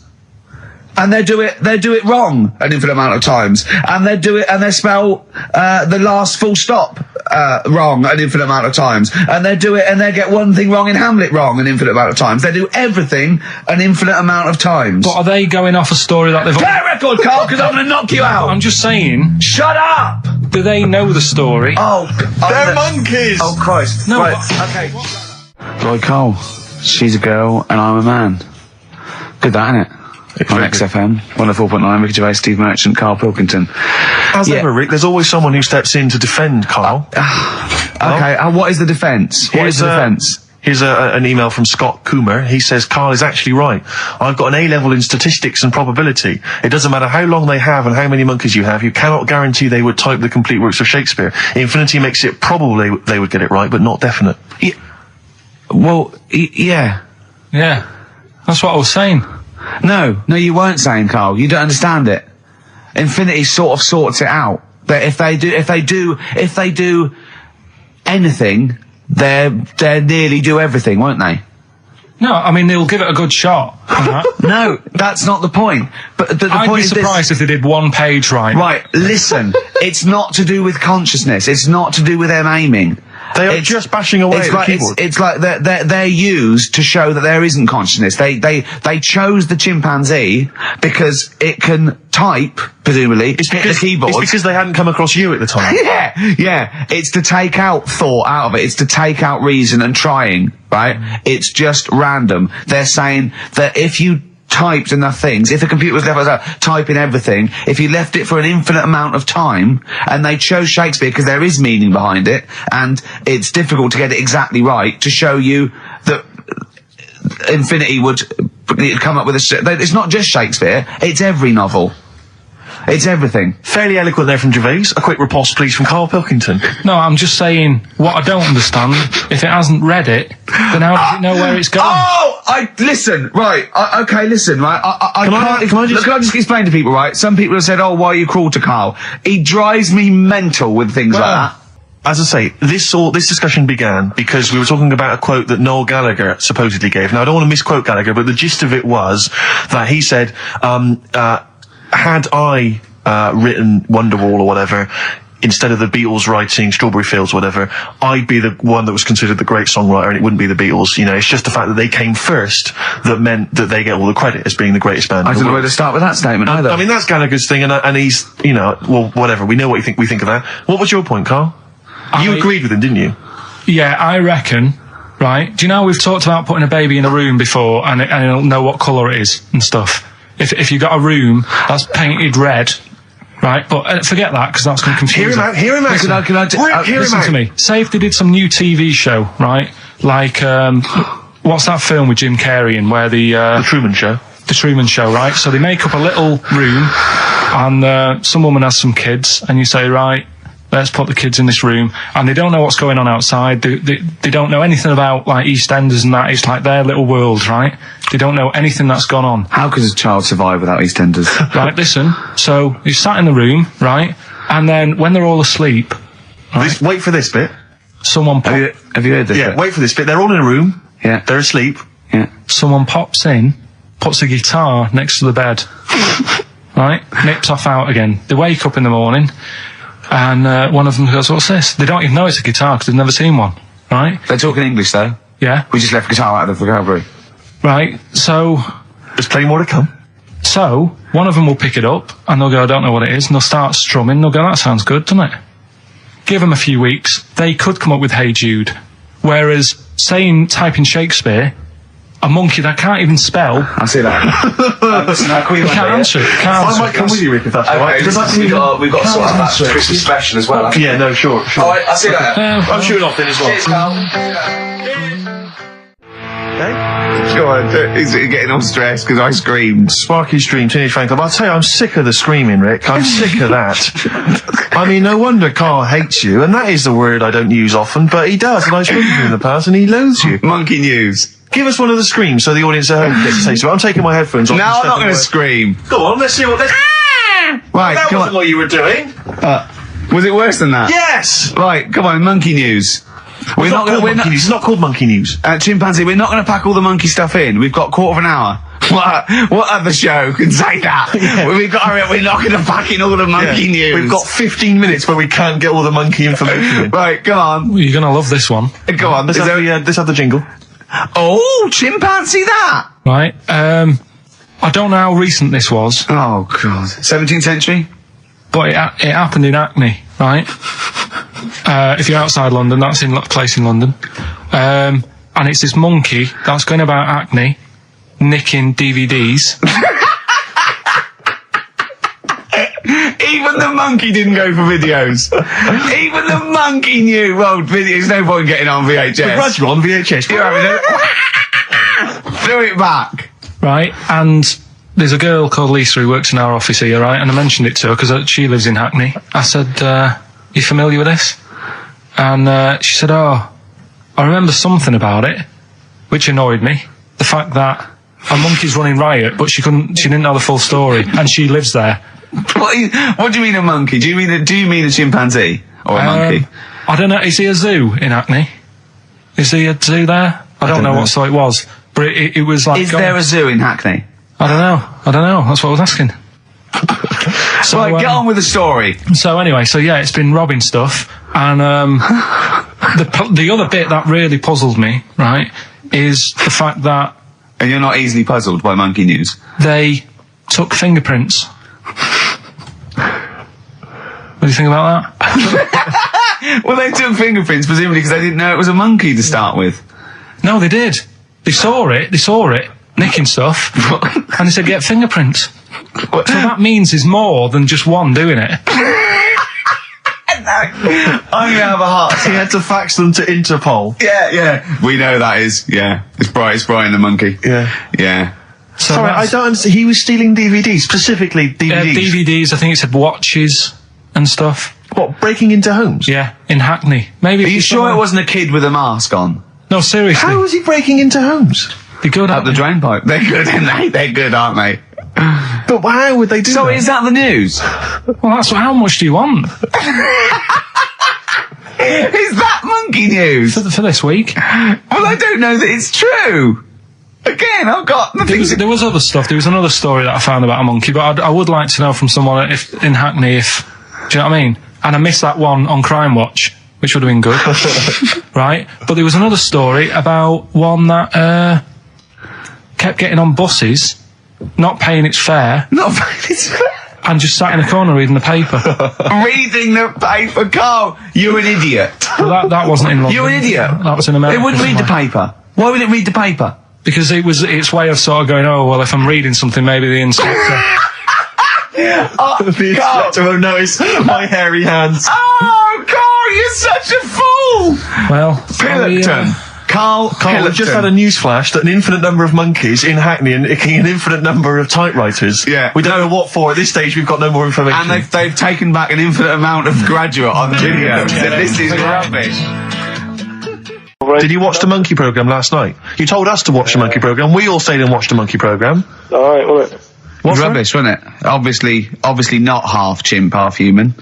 Well, I mean, they missed out a lot of the interesting bits. They didn't have any interesting bits. Those are bits that you made up to make it more interesting. The bits that I told you about 3 months ago before they decided to make the programme. Yeah. What were the bits that you came up with?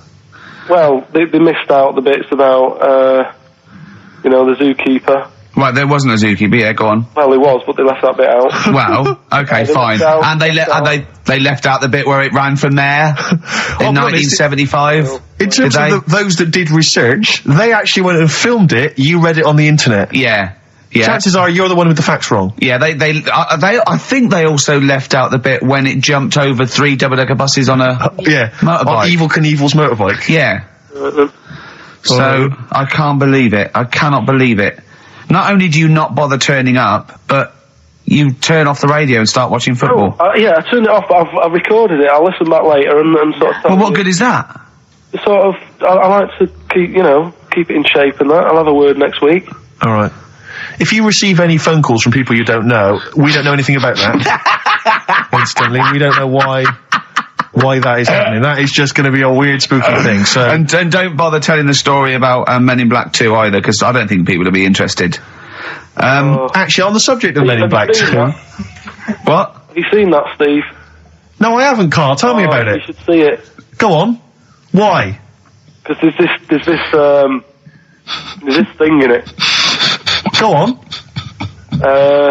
What, a stupid, bald Mancunian tosser? No, weirder than that. There isn't anything weirder than that. Big eyes, it was gangly. Keep talking. You've got to see it, because you wouldn't believe how the likeness and that. You've got to get it out tonight. Right. It's not as weird, it had a normal voice, right? He's done you and he's not even here! I'll tell you what, mate, it ain't worth coming in next week. Stay on the line, Carl. Play a record player. Kings of Leon, Molly's Chambers. What do you think of that, Carl? Alright. There's a surprise. Another insightful remark. Steve is not a fan now. Not only does he know you've been slagging him off behind his back. No, I wasn't slagging Steve. If you get it out on DVD tonight, you'll know I'm not slagging you off. It could be your brother. I love the fact that it makes it worse, but he's thinking you're going to go, oh, he wasn't slagging me off. It does look like me. I do think I'm an alien. I love the fact that you hope Steve will go, he's got a point. It's a spitting image. Yeah. I am, seriously, Carl, I'm really angry. I'm so angry with you at the moment. You haven't seen it yet? No, I know, because I know what it's going to be, and I'm just... Why? I'm fuming. I'll tell you why I'm angry, because he doesn't do it in jest. No, but what do you think it's going to look like? What do you think this thing's going to look like? It's going to look ludicrous. It's not going to look anything like me, but he's going to pretend it does. Go on, what? Go on. No, it does look like you. Yeah, of course it does. And you looked like the human Z. Well, I mean, to be honest, you did a bit, Carl. You walk like him, you're bold like him, you got a sort of gormless face like him. Any more? I don't smoke. That does. Hang on, I'd love to have some monkey news, though. Go on then. Got any monkey news? Yeah, got some monkey news. Go on then. No, Rick, come on. Cheer up. Well, it's just sort of like, he moans that he's got too much time on his hands, and he comes up with that Okay. shite. Monkey news. The jingle, please. Oh, chimpanzee, that monkey news. Okay. There's been quite a lot of stuff going on. There was a few bits in that Guinness Book of Records book that cost me 20 quid. Yeah, well, that's not news, is it? They printed that probably last September. No, so that's there's one in there. new music, new monkey news from last September. You're a lord. Come on. Waster. Please, Ricky. Monkey news. Right, there was this monkey in a zoo in Brazil. Right. And there's a little man monkey, a little woman monkey, and You're a scientist, aren't you? Go on. and they said the people in charge were like, oh, wouldn't it be good if they had kids, Brilliant. right? So anyway, the chimps used to stand sort of, they'd have their little caves each, and they used to sort of lean on the fence having a bit of a chat and stuff with each other. Right? Well, Just gossiping, yeah, gossiping. the equivalent sort of thing. Yeah. So anyway, they were getting on a storm, and like the zookeepers were like, Can you hear that cheapest chimps this week? I thought it was fascinating. Yeah, just gossiping, I understand. What's any monkey news? I don't know, let's tune in. What was monkey news this week? Come on. It was from last September. so they were, there was, stood there having a chat, and the zookeepers were like, I wonder if they're ever going to, have kids and that. Yeah. Anyway, it went on for ages, this just chatting, no sort of action. Blimey. So what the zookeepers did was, they said, I know, they'll have kids. Are we letting that go? They were just chatting. Are we just letting that go? We're letting it You know go. what I mean? Just doing whatever monkeys do. Okay. Right? So the zookeepers were like, yeah, I wonder when they're gonna, have some kids. Yeah. Anyway, what they decided to do, to egg them on, Yeah. bought one of them a suit, one a wedding dress. Right. Keep going. No, I'm not having it. Shut up, Gervais. Fade him down if he's going to interrupt. I want to hear the rest of this. They got married. So they got married? Yeah, they got married. Right. What? That's the end of it. This is why I don't. Right. That's the end of monkey news. That's the end of monkey news. Don't do that again. You've got no features left. Why don't you like that? Well, it's not a story.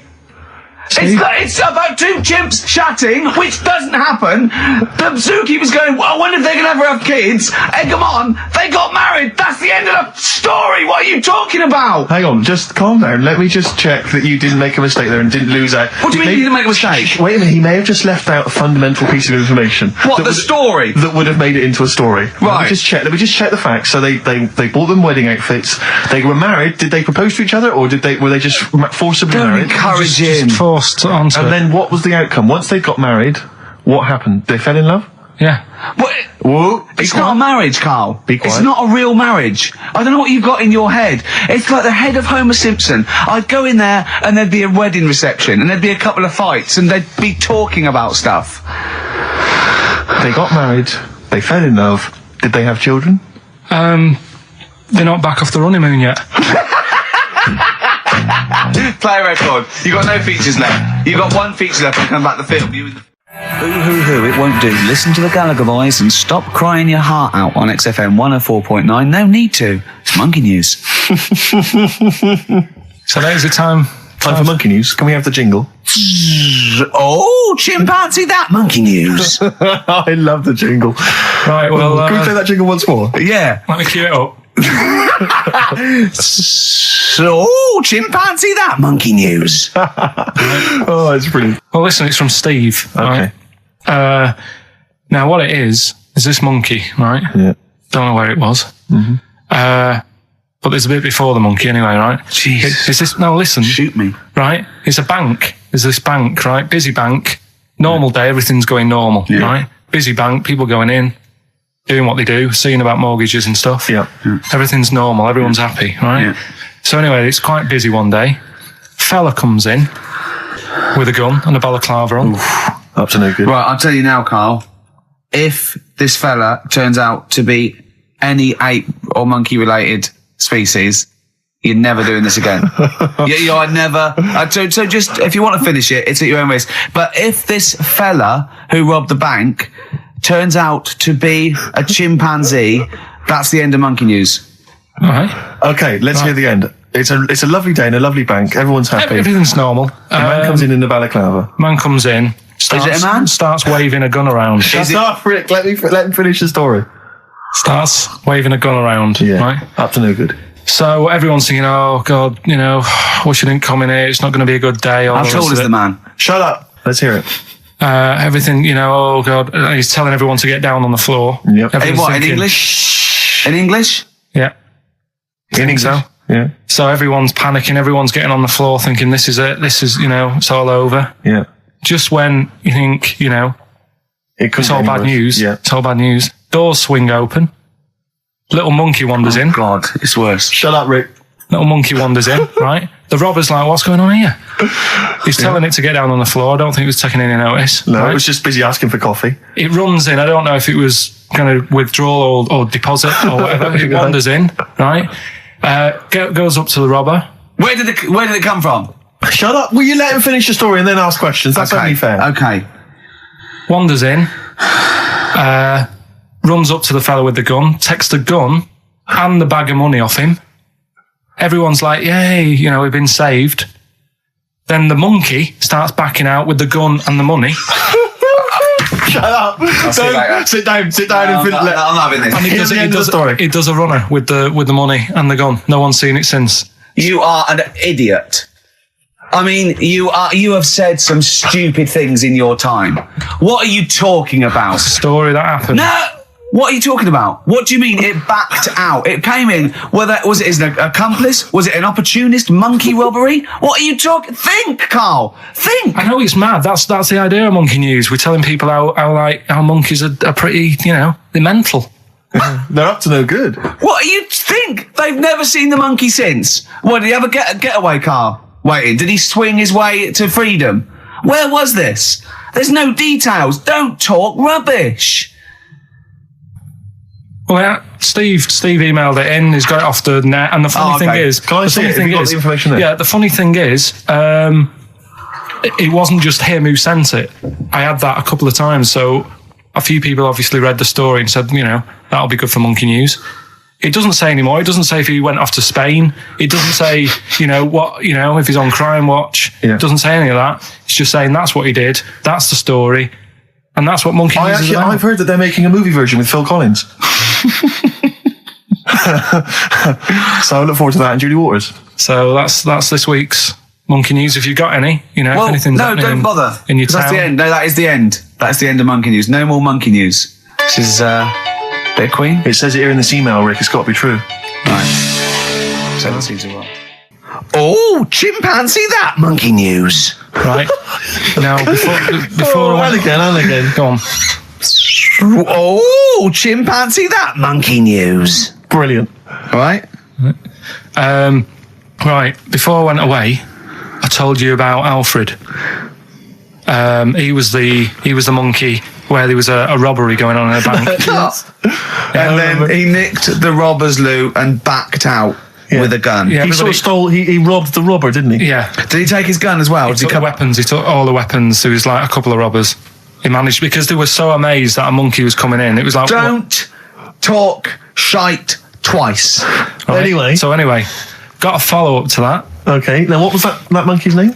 Alfred. That was Alfred. Because a lot of people wanted to know, well, what did he do? Did he go off and have a holiday? Did he? No. Right, so the follow up is, what happened is the monkey had the guns, had the cash, which was $250,000. Sure. Right. It went back to the zoo. Right. All right, Carl, you're talking shit. Ricky, I get angry with you when you won't let him finish his Monkey News. Right. Can we just get out of the official Imagine thing? if people were interrupting Trevor McDonald. It wouldn't happen. I want to make sure I don't get anything wrong. No, of course not. Check the internet.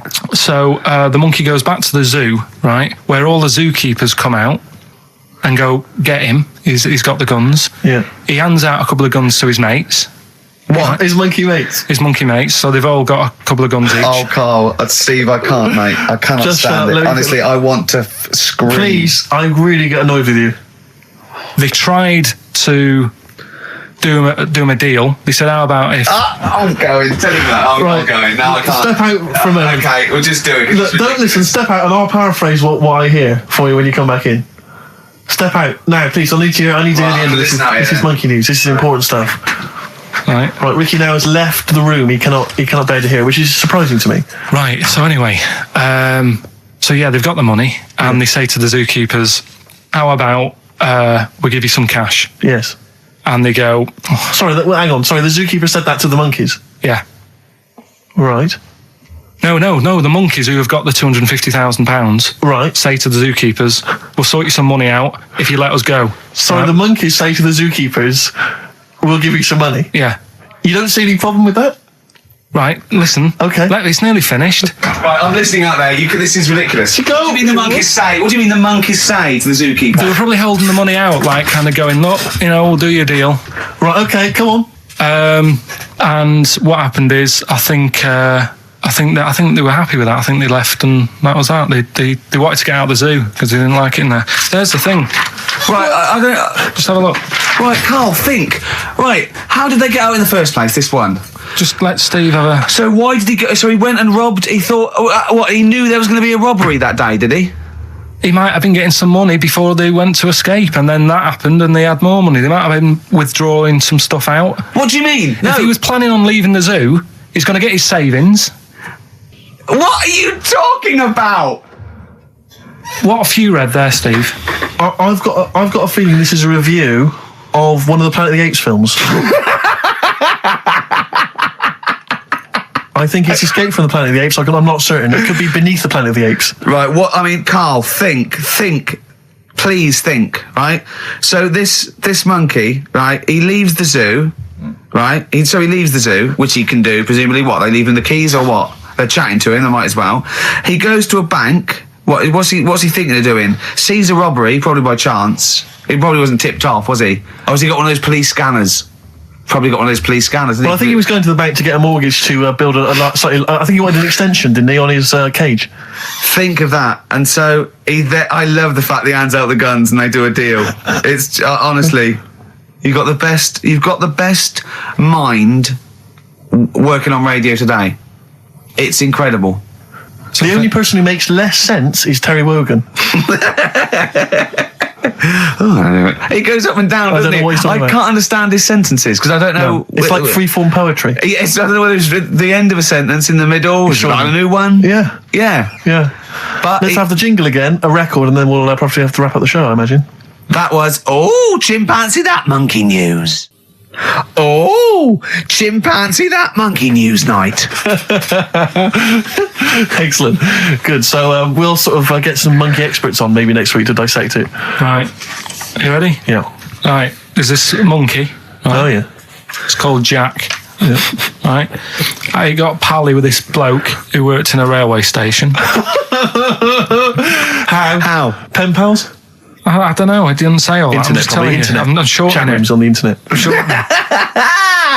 So anyway, he's helping him out all the time. It's this fella's job, right, to sort of make sure it's safe for the trains to come in, that sort of thing, right? But he's always working on his own, so he's got his mate Jack in with him, right? This little monkey, and you know, they're having a good time. They share lunch together and stuff like that. Anyway, it gets to a point when the fella whose job it is, right, starts getting old. And Jack, the monkey, starts getting more involved. Presumably this is a chimpanzee as opposed to a monkey, you mean? When you say monkey, it's generic term, you mean chimps usually, don't you? Yeah. Go on then. So, you know, he's clocking the fella doing his job and he's thinking, I can do this, right, the monkey. I love it. Yeah. He's helping out, he's pulling down the levers and stuff, so the train's sort of coming on the right lines. Sure, yeah. He's clocking it, he sticks his head out the little window, see the train's coming and that. I hope British Rail are listening. Yeah. Right? In the end, the fella whose job it is, he lost a leg for some reason, couldn't work anymore. Lovely. Gave Jack the job. Yes. Right. Okay. The railway company are happy with that. I'm sure they interviewed a number of people, but he was the best monkey for the job. And that's good, isn't it? Well, it's not true. Right, once again. Well, it's not true. Don't hand Steve a piece of paper that someone put on the internet who is probably a bigger mentalist than you. That's not proof. It's not true. At no point did a railway company give a chimpanzee the job of signalman. It was ages ago. What? Steve, when was it? It was before trains, probably. Well, it's in the 1880s. Yeah. According to this piece of paper, which is what you've based your monkey news on. Now, of course, I think ITN and a lot of the news channels, they tend to get lots of independent confirmation of their news before they give it out as fact. But you've got an email from someone, so let's assume that's real. It says, for this, Jack was officially put on the railway payroll, earning 2 cents per day and have half a bottle of beer on Saturday. That's what we pay you, isn't it? He doesn't even get the beer. Oh dear, he's not allowed to drink, are you? Someone emailed in actually and said, Carl, some years ago, did you die? And they took your face and transplanted it onto that of a chimpanzee. It would make a lot of sense. I've never seen you. He always has t-shirts right done up and long sleeve. I bet he's hairy under there. Yeah. I bet you are hairy because you have to shave right up to your eyes. You're one of them, aren't you? And I can see the growth and it comes out the top there. Are you really hairy underneath? Pretty hairy. Are you really? Well, what's wrong with that? You're a humanzee, aren't you? That's why you're fascinated with them and why your IQ is sort of about 80. I think you might be. I don't mean there was any. I think it was a genetic sort of throwback. Well, you're pretty hairy. Look at your arms. What? Just look, give me that banana and shut up. Play a record. That's mine. No, come on, we should do monkey news now because I know you want to save it, but I think you should put your best stuff first. You never know what will happen. You know what I mean? Always put your best stuff out there. Let me just get it out of the. Okay, well, while he's getting it, can we have a jingle for monkey news? Yeah. Chimpanzee that monkey news. Tell you what, right, about putting your best stuff first. Yeah. Right. Do you know we were saying the other week about in Chinatown? Not really a town. Well, it's not a town, right? And like the restaurants, they have like those horrible dead ducks and chickens just hanging in the window. Yeah. An octopus and all that just hanging there. Yeah. And that doesn't make you want to go in, does it? No, sure. This morning, walking through Soho on the way in, walked past this sort of strip joint place, this woman said, "Do you want to come in, sir?" Right, turn round. She must have been about 80. So you're equating her to a hangy bit of octopus. Well, you said, are you performing? And a chicken. I'm just saying, again, put your best stuff at the front door. Yeah, good thinking. Right, anyway, bit of monkey news that's been sent in. Right. Gareth in Catford. Right. Good work, Gary. Basically, it's about this monkey Oh, yeah. in the jungle. It's got a gig at an hairdresser's. What are you talking about? What are you talking about? What are you talking about? It's got itself a nice little job going in an hairdresser's. As what? It gets people sitting down, and what it does before the people have their hair cut, that it sort of sits there, and it goes through people's hair, makes sure it's clean, and people are loving it. Right, backtrack. So it's a pet monkey. It's nothing to do with it getting a gig in an hairdresser's. It's a pet monkey. It's not working at Monkey and Guy. Yeah. No, seriously, it's in there. I think it might have started off as a job, and then. So what does it say? It says junior £15, stylist £35, and monkey £63. So I didn't quite follow. It's in the jungle. It was wandering about.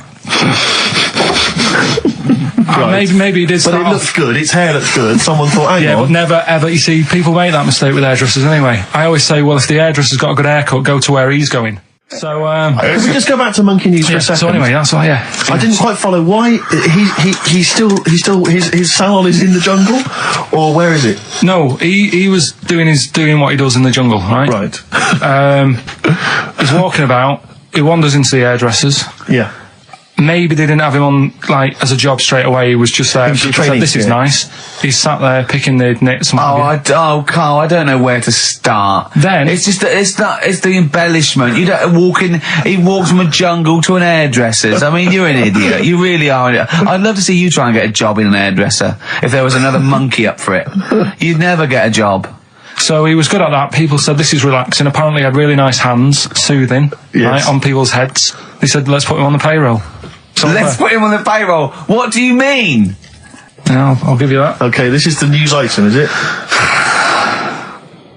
Customers are queuing up to have their hair done at a salon in the jungle by a monkey. Judy, a pig-tailed macaque, has a reputation as the best exterminator of head lice in Concane. She is so good, some customers fall asleep under her gentle touch.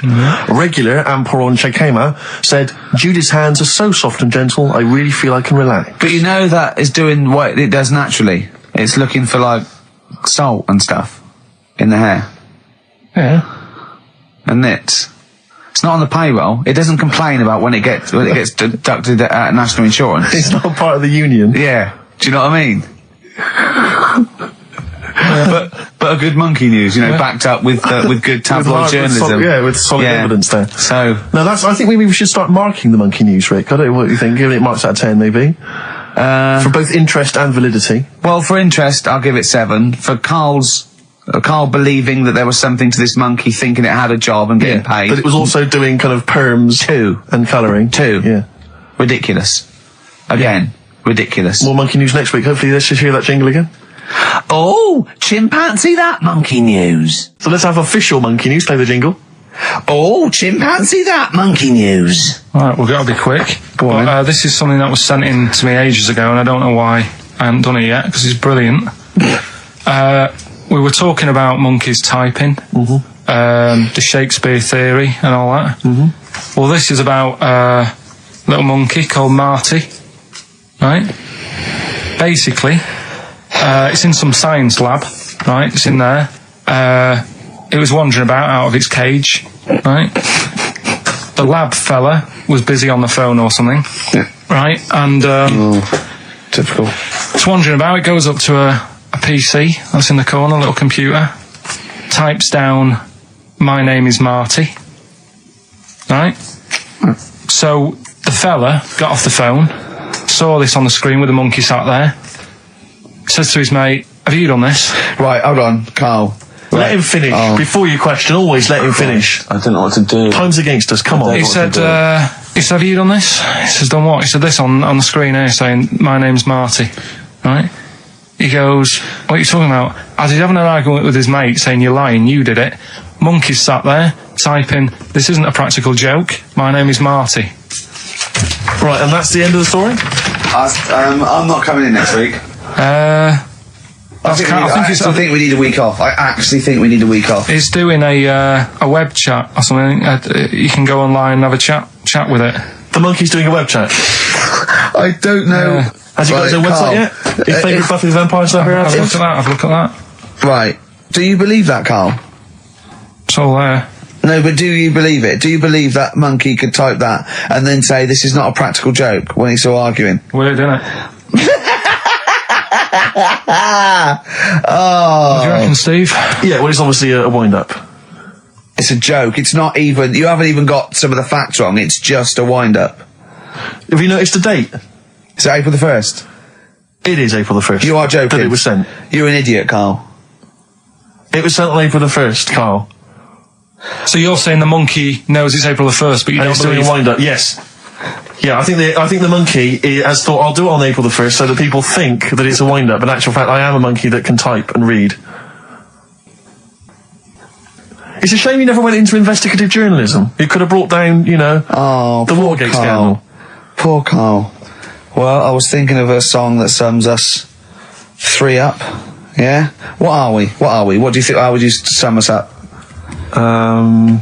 Tricky. Well, young, gifted and black. True enough. Apart from a couple of them. Yeah, well, we're not gifted. No. And we're not very young. No, I'm certainly not. Shall we take a week off? Yeah. Should we maybe just knock it on the head altogether? We'll take a week off and see what happens. Okay. See you next... No, let's not see you next week. See you in a couple of weeks. Yeah. Cheers then, Carl. Right. Is there some monkey news? Goes without saying. Of course. Really, that monkey news is safe, isn't it? It's not like... You're always going home with monkey news. You know it's there. Yeah. It's like songs of praise on the Sunday. Well, it's that time. It's getting exciting. We've got Rockbusters results, but before that, a little bit of monkey news with... Oh, chimpanzee that monkey news.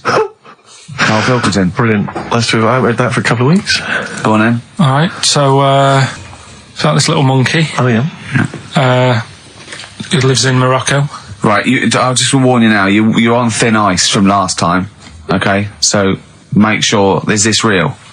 It's been Don't say anything stupid. Think about it. As you're saying it, think to yourself, oh, is that true? Do monkeys do that? Do they think like that? So, go on then. So anyway, yeah, so there's this magician in Morocco, right? He's got a little monkey working with him, right? The way it used to work, magician used to do his thing on stage, do a little bit of magic, people loved it. Then the monkey came out, had a little cap, walked around the crowd and stuff, got the money, had a good little team thing going on, right? Yeah. So anyway, the monkey's name was 86. Right. Because back then there was so many monkeys, it was like, oh, what names, do you know what I mean? What names do you use, what do you do? So they just named them, right? So this little monkey... What, he had 86 other monkeys? No. It's just that because a lot of monkeys were sort of working back then, helping magicians out, doing bits and pieces, busking, what have you. Well, Rick, you know how there's so many... Why would there be a confusion with that? If he only had one monkey, where's the confusion? People would go, I'm not going to go and see that, I want to see 86, he's the better monkey. Do you know what I mean? What does it matter? I don't know what you mean. Well, why do they need... Where was the confusion? With people going to the circus and going, what monkey are you going to see tonight?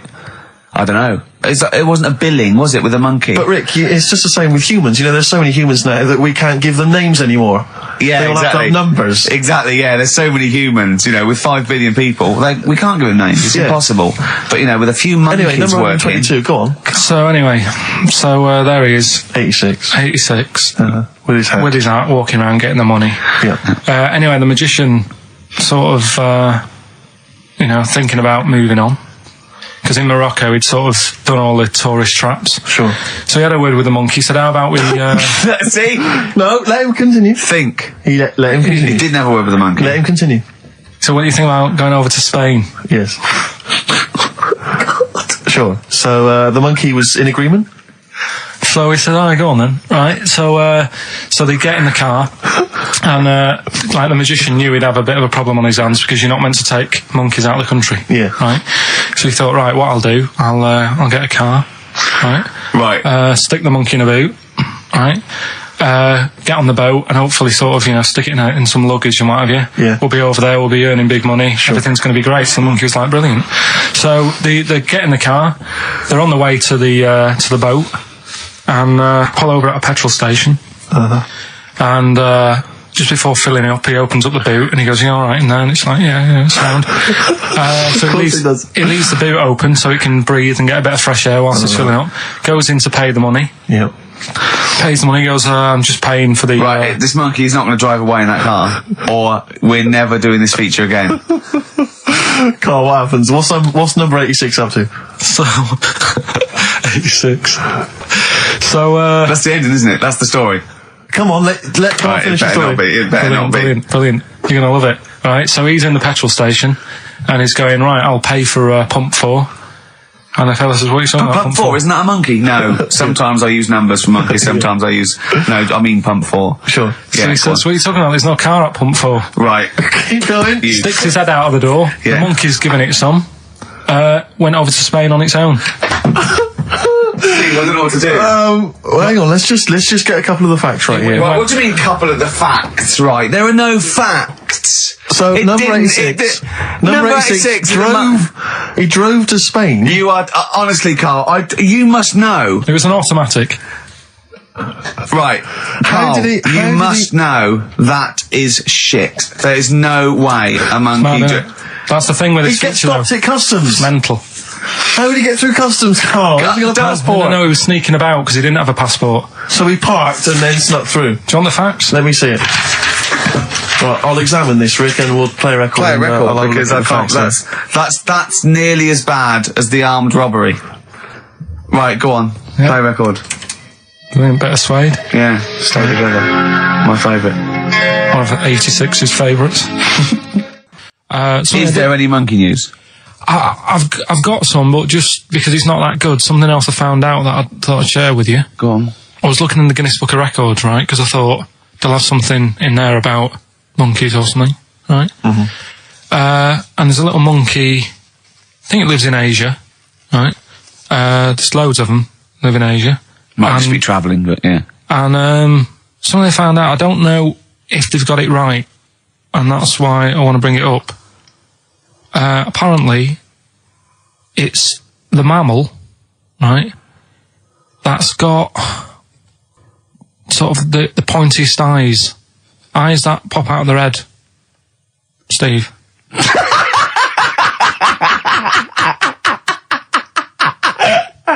Now, the thing is, right, I thought that's interesting. Yeah. Apparently, it's the biggest with the sort of goggle eye type thing. Right, yeah, go on. Apparently, they come out of their head 1.6 centimetres. 1.6 centimetres? What, you mean they protrude? Yeah, protrude from the head at 1.6. Okay. What? How long? Have you got a ruler, Rick? 1.6. He's having a go. I'd say I'd be a little bit annoyed if the monkeys beat me. Well, I don't think it has. That's what I'm hoping. Is there anything we can... I mean, what's 1.6? Oh, can you... It's about... Drop your trousers. It's, about 3/4 of an inch. What do you think? I don't know. Have they got it right, or what? Maybe I should come down to Monkey World with you next week. So anyway, that's not the monkey news, that's just something that cropped up, and... Sure. I do know once, when we were playing pool in the office, I think Lucy was your partner. Yeah. It was me and Ash versus you and Lucy. And you were having trouble because his glasses kept slipping down. So Lucy pushed his glasses up his nose, but the glasses touched his eye. Do you remember that? Yeah.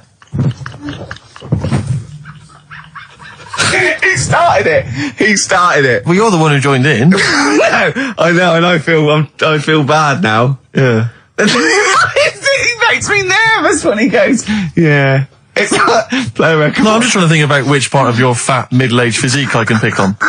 The tits would be a good Yeah, yeah. Oh, the belly. Sure. Oh, what do you think of that? Oh, that's... What is that? Play a record. But anyway, yeah. So today's isn't that happy really. It's about some monkey. I think it was a chimp. Who's an ape? Go on. He tried to. I mean, the story sets off at a sort of a weird thing. Yeah. It's something about he went to Russia to do some business. What are you talking about, Carl? It jumped past that bit though. It didn't start there. What are you... Do you know what I mean? It didn't tell you what he was doing. It just said, "There's this monkey went to Russia, to do some business, do some stuff, I don't know. bit of monkey business." And anyway, didn't work out. So, they were furious. We wanted a surgeon. You send us a monkey. Anyway, ended up being homeless. Oh. No, you're It's always joking. taking a turn for the worst. What? Couldn't even get into like a tree hostel or anything like that. That's the problem. And God. ended up homeless. Got in with some tramps. I don't know where to start. Come on. So he's knocking about with some tramps and stuff. Sharing drink and what have you around a little fire. They broke into some home, not sort of squatted. Right, so into not the flat. homeless anymore. Problem was, he had a roof over his little area head. Yeah. And he goes, "Oh, this is good. This is, we're having a good time. This is sorting me out." Yeah. He had his He said mate. that in Russian, though, didn't he? What was he eating? I don't know. It didn't say. But they're in this house. Well, he could only be eating sort of like fruit, nuts, vegetables. I mean, they classically sort of don't eat pork pies and. But they've got drink McDonald's coffee. in Moscow now, so Sure. you probably chow down on that. Yeah. Anyway, there was a bust. What? I knew this was coming. There was a bust in the flat that they were squatting in. All the other tramps sort of knew what was going on, legged it, left little chimps out there, got arrested. And they thought it was a real fella at first. They were like, "Get him, he's obviously just a scruffy bloke who hasn't had a shave and stuff." Yeah. Hasn't shaved his back for a while. Or his face. Yeah. His head. Got him down the station, and the boss was like, "What's going on here? We've got a monkey here." He was like, "What?" So you arrested a monkey? Well, so the arresting officers hadn't noticed all the way to the station that he kept slipping out of the handcuffs and was going for the entire journey. They didn't notice till they got there. What, did they put a hood over his head maybe and just like, I don't know. I'll give you the story if you want. There's the headline. What is it? What's the headline, Steve? I don't want to see it, but... The headline, this is once again from supposedly reputable news organisation Ananova, homeless monkey arrested in Russia. Did you read on, or did you see the headline and make up that whole story? Most of it is there. What isn't there? What bit isn't there then? I think Steve can have a look over it, check it out and stuff. Point out the embellishment for me, Steve, will you? Well, what it doesn't say is that the police didn't realise it was a monkey. That's what I was guessing. Really? That they got it back and said, "What are you doing? We've got a monkey here." And they go, Yeah. Oh, God. Familiar with the phrase monkey business? No, never heard that one before, Carl. That's brilliant. Right, well, it came about. This has been emailed in and I haven't really had a chance to look at it, so I'm just weighing it up now. Oh, God. Yeah. This is the biggest shambles on air, isn't it? Really? I'm ashamed of it. I mean, what was Dr. Fox? Dr. Fox must have been really polite. He must have been thinking, I don't know how to put this. He must have wanted to scream and go, "You shouldn't be in the radio authority." My parents listen online. I can't look them in the eye. Right, I think I've weighed it up. Long time ago, right? Yeah. In the olden days, yeah. in the Amazon jungle. Yeah. Right? Yeah. Little family of monkeys in there. Mm-hmm. Right? Having a good life. Right? Didn't have any predators in there. Right? So, they were loving it. Yeah. They had a load of food around them. They had loads of banana trees. Yeah. Right? No, I don't think so. No, they did. Sorry. Everything's going great. So, they're happy in that. They go to bed. Okay. wake up in the morning, load of bananas gone. Ooh, hang on, interesting. Hold on, wait a minute. So Either your dad's been around or... This isn't the great Amazon banana robbery, is it? So anyway, turns out it was another load of monkeys from another part of the island, from the rough bit. From the rough bit! I love it! They went into a middle class area. the ones with the earrings and the leather jackets. Oh, that is brilliant! From a rough part of the island. So the monkeys thought, well, there's no point getting into a fight with them because they're harder than we are. Yeah, of course, and they carry chains. So I love all this conjecture. They got flip knives and tattoos. Yeah, go on. So basically, they said, let's do some business with the bananas.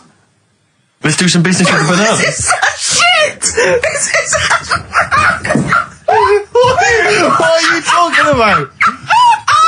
Oh, for Christ's sake! Right, calm down, we haven't got much time left. Oh, God! What do you mean there's Forget it. No, don't forget it! Carl, do not press seriously. that! Switch the record off. Switch the record off. Christ. Switch the record off, Carl.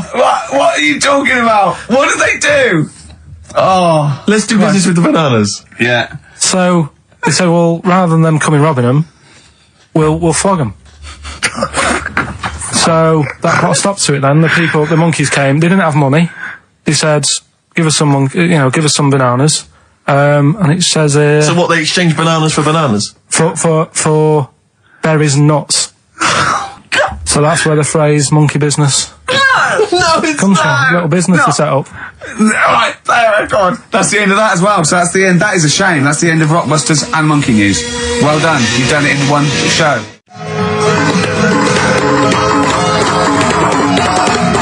Oh, chimpanzees at Monkey News!